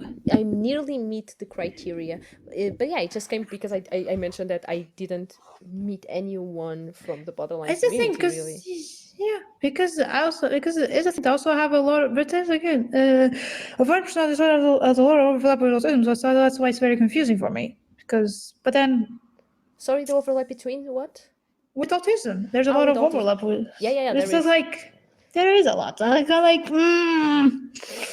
Yeah, it is common that AFABs get diagnosed with borderline personality disorder instead of autism when they are autistic and not borderline. Yeah, that is a thing that happens indeed. I mean, Yeah. my psychologist went first with borderline, and only then I was like, "Have you considered autism?" She didn't tell me about borderline. I was there like, "Well, you considered this like a year and a half ago." Like at the time when I brought it up, and I was like, "You thought about this like shit, probably more than that." At the time, it was like probably almost 3 years or whatever, and I was like. And you didn't bring it up, and she was like, well, cluster B type personalities tend to not react so well to being told these kinds of diagnoses, so I just never said anything. And I'm like, bitch, you know me. Yeah, I function better when I know stuff. And she was like, yes, but when I figured out that you were not, then there was no point in telling you. And I was like, so if I had it, you wouldn't mention it because it would be a bad idea, and if I had it, then you wouldn't mention it because there's no point, bitch. What the fuck? What the fuck? Shit, the fuck real logic is that? It was good for the laughs. It was very good for the laughs. She's very nice. Now, for me, when I told my first suspicion that I probably would have that I probably have some traits of it, it just said like, "But you're too young to be diagnosed with that because personality is not still developed." I was 21. 21. Your personality is what? Is I'm sorry. I can't read chat and talk at the same time. Help. 21 is. Okay, 21 is not too young to be diagnosed with a personality disorder. Apparently, From 18 it's already valid. I understand waiting a little bit longer until like 23, but like 21 is perfectly valid. Your personality is at that point basically like, it's not that you're not gonna ever change again, because of course you will, but some core points of your personality are already developed. They are there. They're there. I mean, it made sense. You know. So I was kind of like, thanks. I'm too young to be diagnosed with to be considered a diagnosis. Because I mean, it would explain some things. It would explain certain situations. Why I'm so like afraid of going out to certain events. Social anxiety. It's a more extreme form of that because I just avoid it. But social anxiety comes with avoidant behavior. It doesn't need to be a personality disorder. Because put it this way, have you ever looked at the social anxiety diagnosis scale? The scale of criteria. The scale. I don't remember the name of it, but it's a scale that has both the social anxiety ones and the avoidant scale. And basically No, I just look into criteria. Yeah. Basically, there is a scale that measures both how you feel about the situations and how you act on account of situations. You know, like it's the same question, and then it's like how anxious you feel about it, and if you avoid the situation or not. You know, or how likely you are to avoid the situation or not. I don't remember exactly how the items are quantified, but it has those two criteria. And I remember because I actually did that scale on the first set of questionnaires that I did, in which I had an autistic questionnaire for diagnosis, which I did just for the master thesis. And on that scale, on the social anxiety one, I remember that I didn't fulfill the criteria for social anxiety because my avoidant behavior was below the cut point, but my social anxiety on itself, that scale specifically, was above the cut point. But because I didn't have avoidant behavior high enough, it didn't qualify as, it wouldn't count for an actual social anxiety diagnosis because it was considerably lower, which, it's just masking, but it does. But what I'm saying is that the avoidant behavior is part of the evaluation of the social anxiety. But which score was criteria? The DSM-4 or the DSM-5?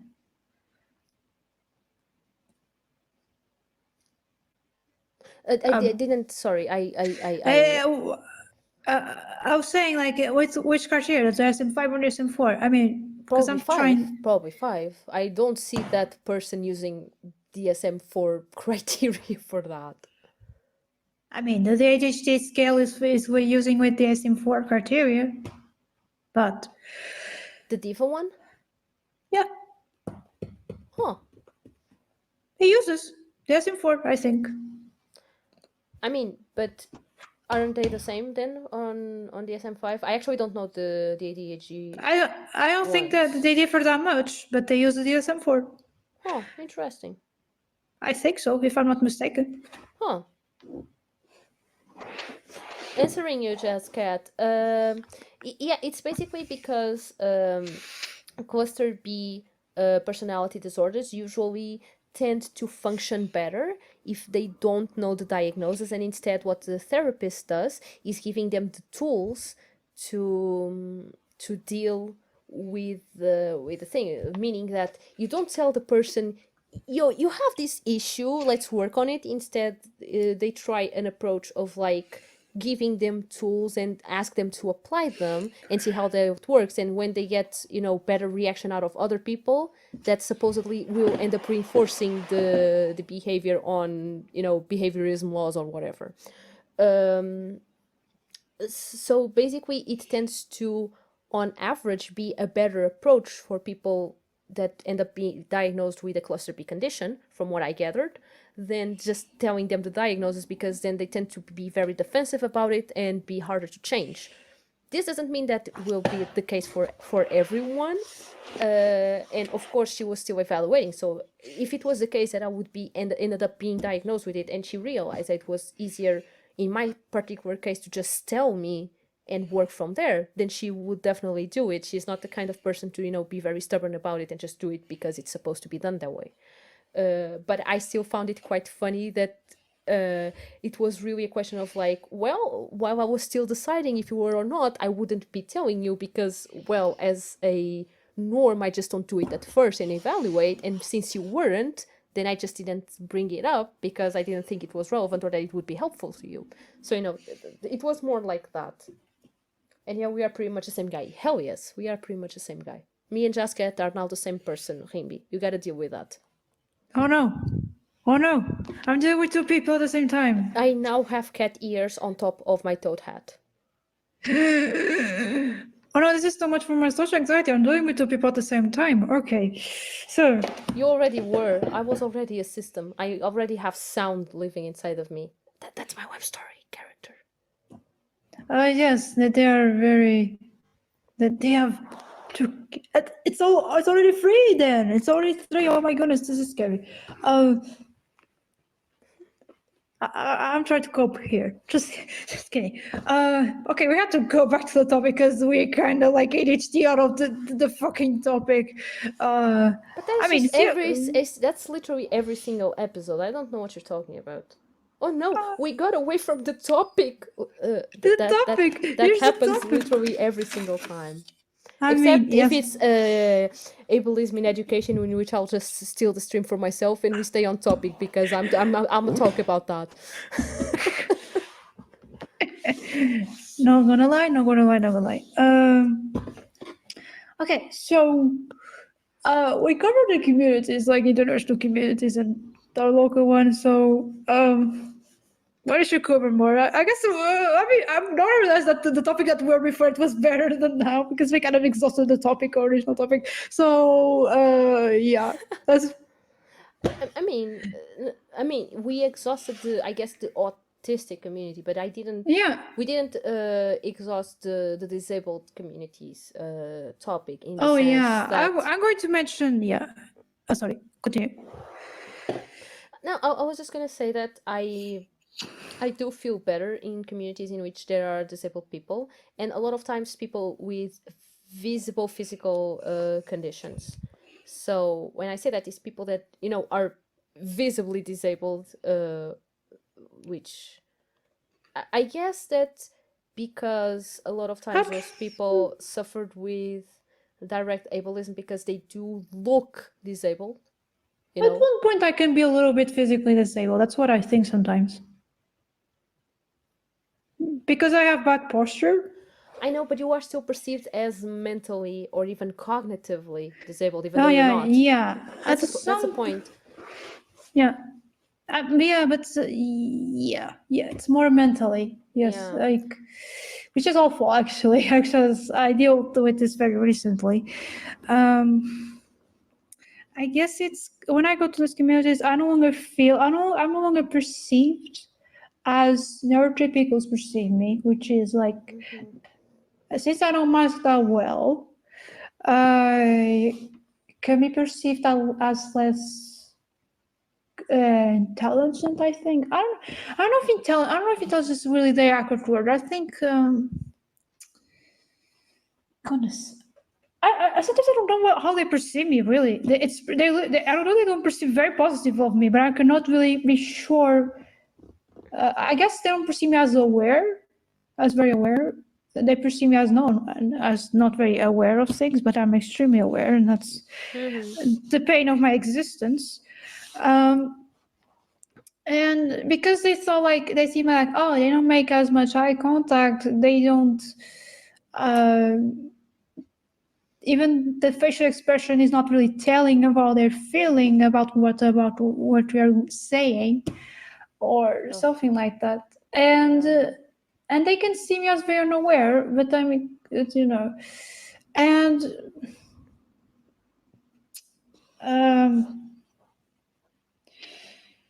I don't know. They just have this very they think that I'm not intelligent. They think that I'm not aware. They just go with it and assume it, and then I don't know what to say. Like they just treat me like that. It's very visible in their way of approaching me that they don't hold a very accurate vision image of me. Which is sad because now I had to work with that perception of them, which is not very accurate. And then I had to deal okay, they have this very wrong perception of me, but I still had to deal with it and then carry on with my life. I had to deal with these people. And sometimes they just reveal themselves. And yeah, it sinks me. You are talking about neurotypical, right? Just to make it clear, because Yeah, I'm talking about neurotypicals and especially authorities. Hello, Rimby? Rimby kind of died again. Rimby! Cable. Fair. But yeah, I was specifically talking about, when you interrupted me, I was talking about how I actually feel super welcomed in communities of physically disabled people. And it's pretty interesting because I feel like our struggles are a little bit different. They do come from the same root of ableism, but the way we have to deal with these things is differently nuanced. And yet I kind of end up feeling like there's a lot of times a more good sense of belonging. But once again, I also see this in international communities, so I actually have no way of knowing how Portuguese communities are on that. And really, it's literally the only Portuguese community I ever tried to be part of, and I just like yeeted myself out. Well, was the autistic one. Hello, Himbi.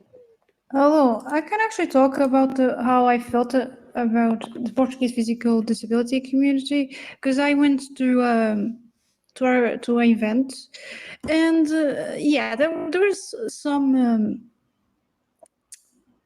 yeah, there's some shenanigans that happened, but there was actually two people that I talked there, and they were so welcoming. They were like, because there's one in particular, this one guy that he was in a wheelchair. He has muscular atrophy, I think it's the name, and he was so very open to talk about my struggles as an invisible disabled, because I was also open to talk about to hear me about talking about his struggles as physically disabled. It was very productive. It was a very productive discussion that I was actually very happy to have it, and I felt that, and I miss that. I miss having those conversations, and it was very interesting that it come from a physically disabled person. Exactly what I feel like. I had a very interesting conversation with a wheelchair user not too long ago, exactly about that, about how I felt like in a lot of senses, like some things were way harder. You're breathing to the microphone.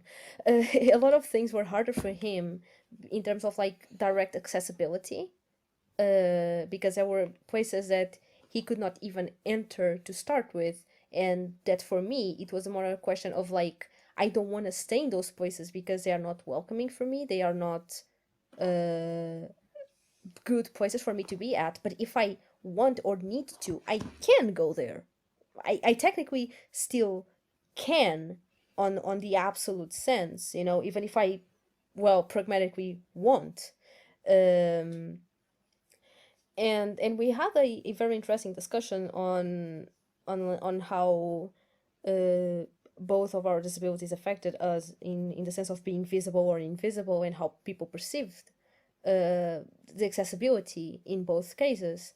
And it's very interesting that that kind of validation of him going like, yeah, but just because you can walk there, if you cannot stay there, to what point are you really, have more accessibility than me?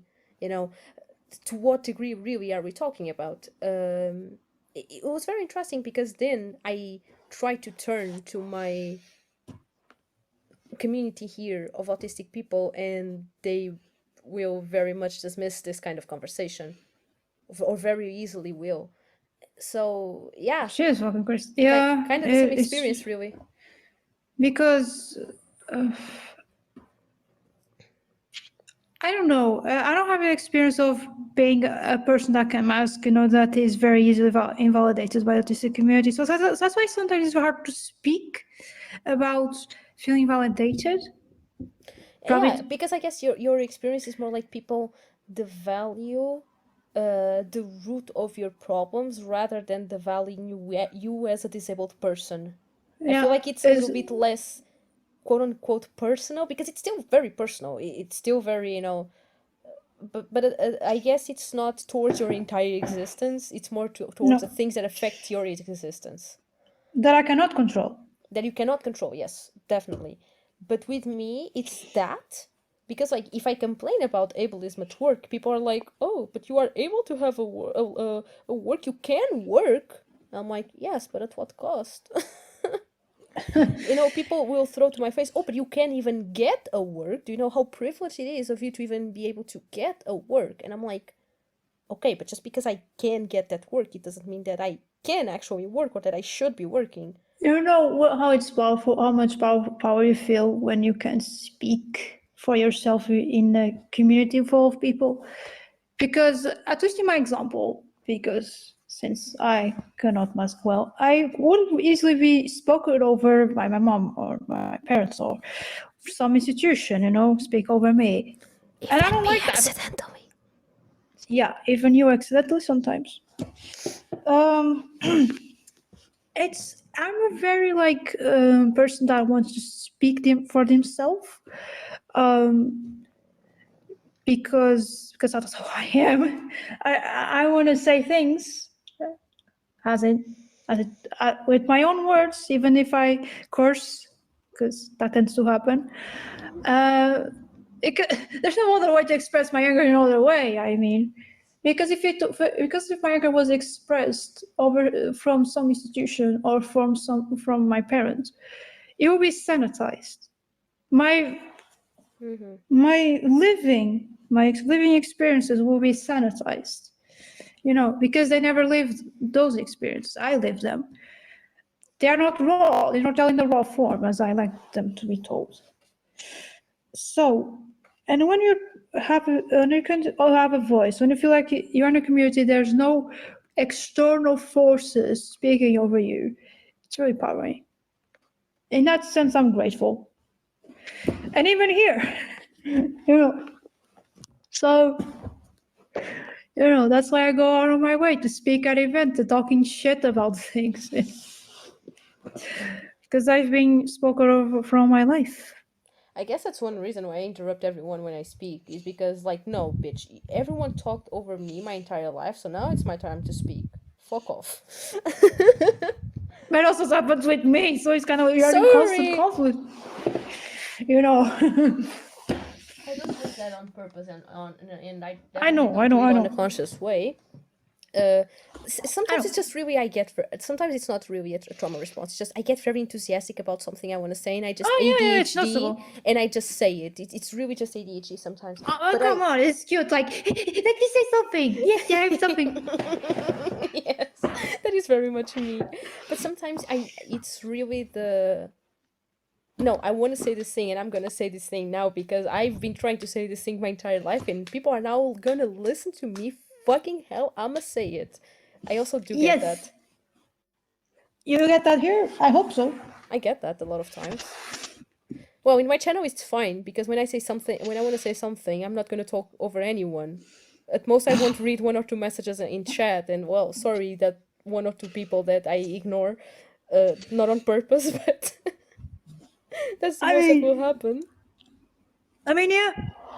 yeah. The whole thing of having a microphone for years of not having it. Then I just want to shut the fuck up. Someone Yeah. remove the mic from this toad. Now Take that the mic from Toad. mic is gonna go away. You cannot hear Toad. Bye bye. Hola, it's me. Did you just talk in I'm just going to Portuguese? speak. Did you just Huh? greet people in Portuguese? Did you just say hola instead of hello? Yes. That was cute. Oh, I just went there like, whoa, I went Portuguese this time. It's very rare for me.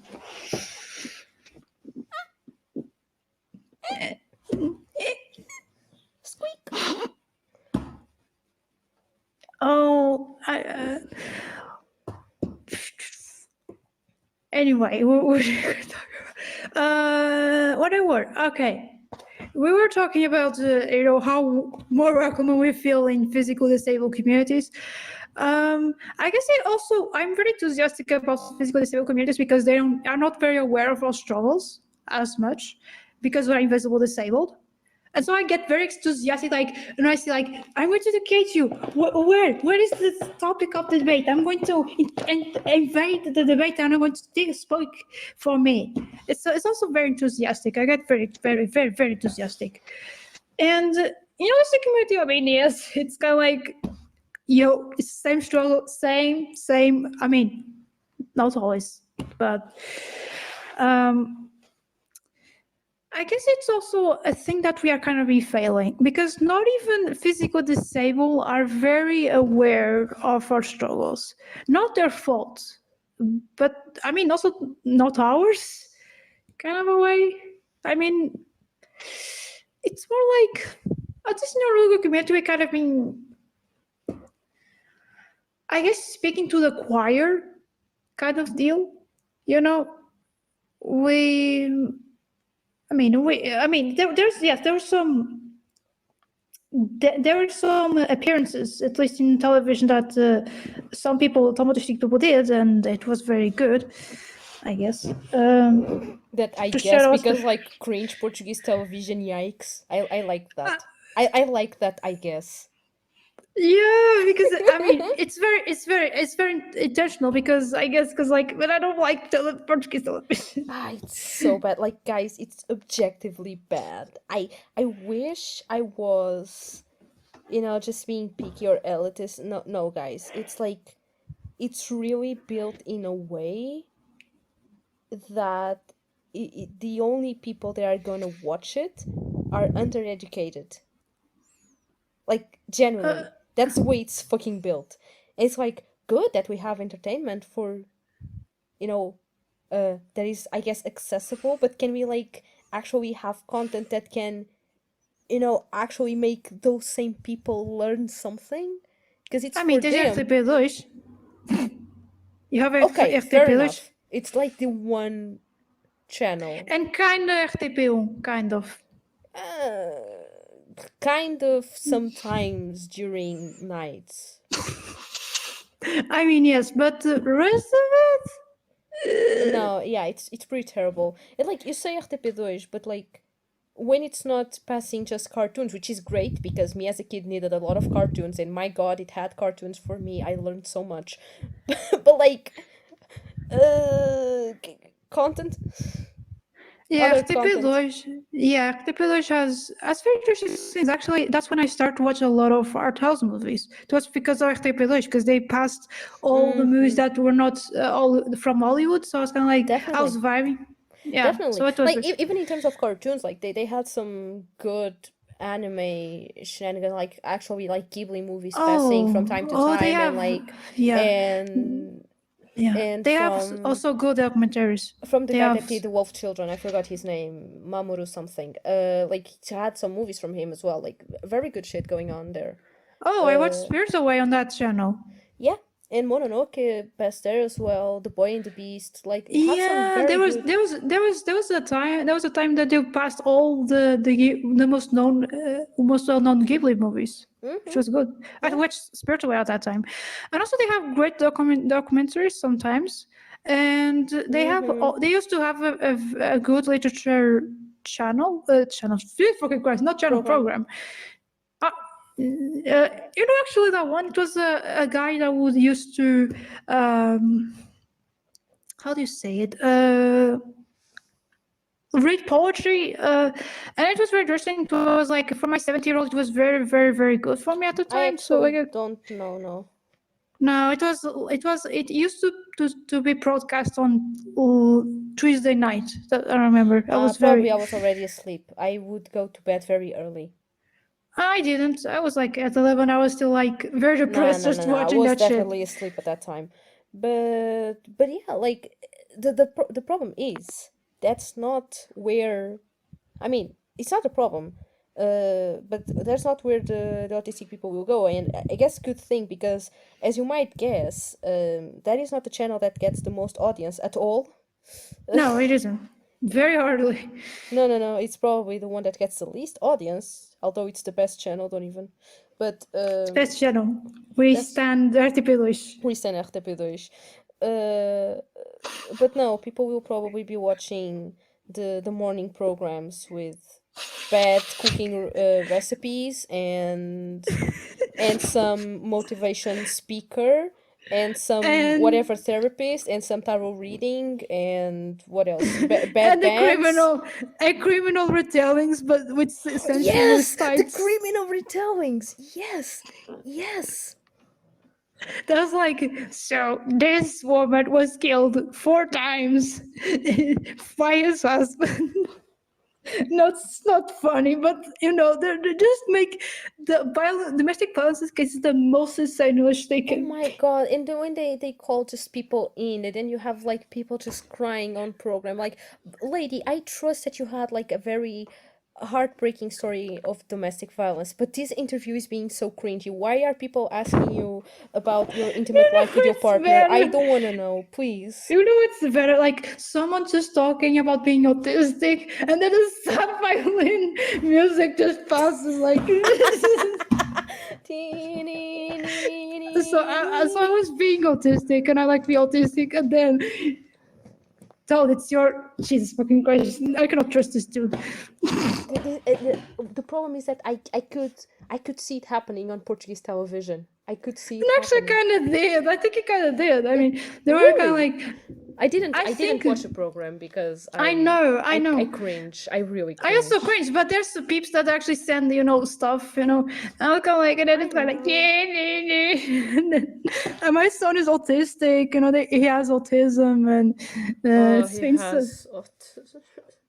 Your son doesn't have anything, my dear. It's not something that he can just remove from him. It's just an intrinsic part of his personality. That you cannot see because you're too stupid. Does your son possess the whiteness of the skin? No, your son is white, okay? So your son is also autistic. You cannot Does your remove... son possess gayness? No, your son is gay. Don't tell that to the lady. The lady might pass out. It's funny. It will be so funny. She said, but yeah, that's like because it's a thing. Because of we have so much contrast between how public reviews us and how we actually are. We are very colorful human beings. We are very funny. We are very sexy. We are also very beautiful. and then the parents are like, and then the public is like, they suffer so much. They are so deficient. We are with this not devaluing the sufferings of the disabled communities, which are very real, and it's okay if you are not happy with your disability. No, It's but okay if you hate yeah, your yeah. autism. It's okay if you are a sad person. But not everyone is like that, and why are you just, portraying this something that is a disability, because socially it is a disability, but that it's not necessarily a bad thing, as this very sad thing, that poor child. The poor child, And suffer from I autism. love my son so much, but sometimes I just can't deal with him. It's just so hard when he It just is so starts shouting, and I hard. don't know why. They start to hyperfixate on trains. It's It's just saying, insane. he just spends 3 hours looking at trains, and then I talk to him and he just hugs the dog and doesn't care for me. Do you understand how I feel as a mother? They keep drawing for hours anime figures. They cannot draw people. They cannot draw like real people, like their crush or something. They just draw anime. It's like No. I really want to be empathetic towards people that, I know it's hard for for parents, like they I guess they envision having, a child, and just, because they want to raise a kid, and then the kid turns out to be disabled, and like, they cannot establish the kind of relationship that they imagine with the kid. Like, I understand that can be kind of shocking, and that can be kind of hard, especially when you are not very aware of these things, and then you suddenly have to learn so many things. They are all new and they are all challenging. I understand it's very challenging, and you need support, and you need people to give you answers. But if you try to portray yourself as the victim here, while not understanding that the person that actually needs support is the child that didn't ask to be born, that has to actually deal themselves with a condition that they don't understand, that no one is being able to explain to them, I'm sorry, but you already lost my respect there. Because if you think that the center of attention is you, as someone that needs to have support, and not your disabled kid, I am sorry. You are not that good of a parent, and maybe you should change your perspective on disability and the way you see your kid. Just Maybe you shouldn't be a saying. parent. Just saying. I wouldn't go that far, because sometimes Because you parents need can. to grow. Like, sometimes people just don't know, and but you need to change. I'm It's just being you. edgy. It's you. You need to change. Sorry, it's you. Sorry, it's you. We have to change. You have to grow. You have to grow. No, it's not. It's not your child that will be an eternal child in the body of adult when they get to 18. No, it's you that are being a fucking kid that at the age of 30 and needs to grow the fuck out of it. Just saying. It's I don't you, know, man. just saying. Yeah, it's And you. dude, sir, Yeah, whatever. and in person, In person. they, it, I'm pet. assuming that non-binary people are way more avant-garde. I'm giving credit to non-binary people because non-binary people are cool. Avant-garde, they want French here. Yes, I went all fancy. Rimby, do you That was want to end? unexpected. Oh, okay. Told hearers to end. Yes, today we're not gonna rate anyone because we don't have enough audience for that. So we are just gonna do the thingy where we finish and we just go to sleep. I don't know if I'm going to sleep, but you should, I think. Yes, I have a concert tomorrow at 11 a.m. I should sleep. Yeah. In less than 12 hours, I will be concerting. I want to sleep. Better be. Okay, so to sum up things, so communities are supposed to be safe spaces. Sometimes they don't happen to be safe spaces, and we have a lot of issues with that, especially because if you are post-diagnosed, we need a lot of support, we need a lot of validation, and if you get into a bad community, yes, we don't get that. It's horrible. It can be even traumatic. So, and then, but there are good communities that happen to be safe spaces, mostly because they unionize over their shared struggles, even if they are not the same struggles. At least we try to listen, understand. Yeah, That's mostly it. because they are on Tumblr. Tumblr apparently is it's the good. Not even gonna lie, like if you want disabled support, like not even kidding.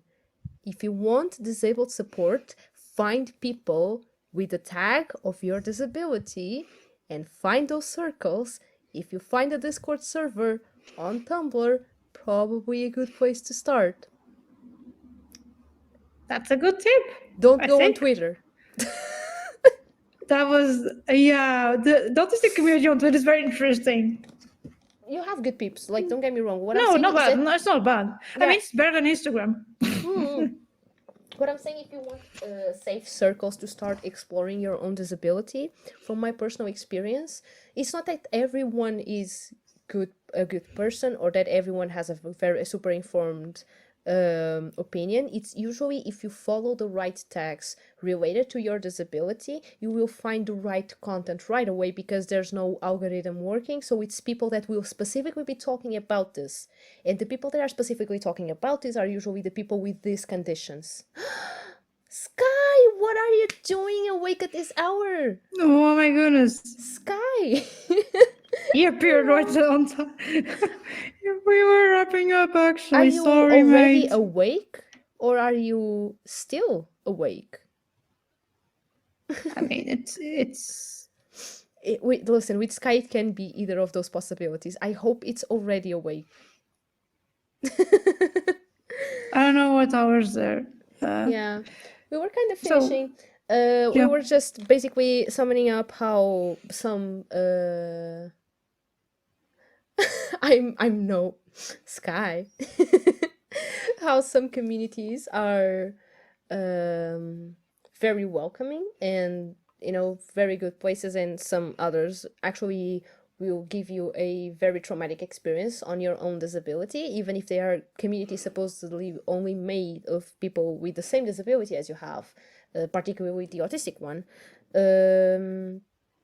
So yeah, I was basically giving the advice to people to I know this is not the most orthodox way of doing things, but to go literally on Tumblr and just put whatever tag of your disability is and find people like that, because the people that will be talking about it are probably going to be disabled people that are just wanting to share that with Twitter other is also a people. good place. Twitter is also a good place if you find the right peeps, because you ask a question and they. I know it is a good place. What I'm saying is that because of how the algorithm works, is not as safe. I'm not saying that you don't find as good Oh, content. but Instagram is so much worse.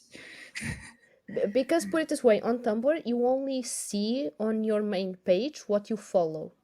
So And if you Twitter is follow a basically you specific, to like.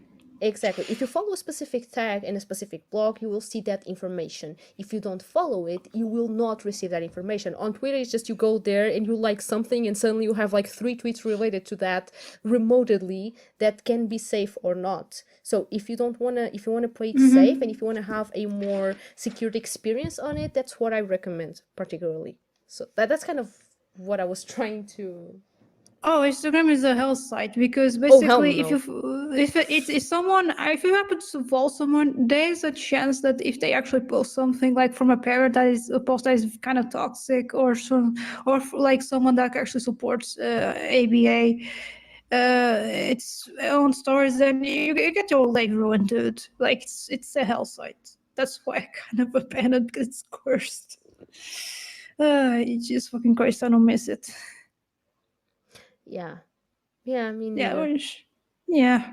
Yeah, this toad has a concert tomorrow in less than 12 hours. So, We yes, should go. let's Yes. end. I am so sorry, Sky, that you got here right at the end. I'm so sorry. But I am sending you to Happens. bed. I am sending you to bed. I am I'm ending going to this send Toad podcast to so bed. that you don't have an excuse to still be Toad, awake. I mean, they are in bed already. Close your eyes. Shut the fuck up. Then Jesus, don't talk like that to Sky. I will not allow you to. I have a no, sword. As you can see, I have a sword in chat, and I will no. I was use talking it. to Toad. I was talking to Toad, not to Sky. To Toad. Like, I shut the fuck up. Yes, you can talk to me like that, please. yes, please. No, but you're in bed. That's why I said, like, you have to shut the fuck up and close your eyes. So please. Okay, it's me. I will shut the fuck up. You're not shut the fuck up. I will shut the fuck up for 1 week, except if I'm at my own stream. Until next week. Gimby, do you have a topic for the next episode? We have a list, but I didn't thought of yet. Okay. We'll think about it when we have the time, which is never. So then we'll just decide on a topic like on the day. Dysfunction. Okay, we can do executive dysfunction next week. Yeah? Okay. It's settled. Guys, next week, executive dysfunction. That's it. That's the topic. Stay tuned. That's it. That's it. Bye. Yes. Bye-bye.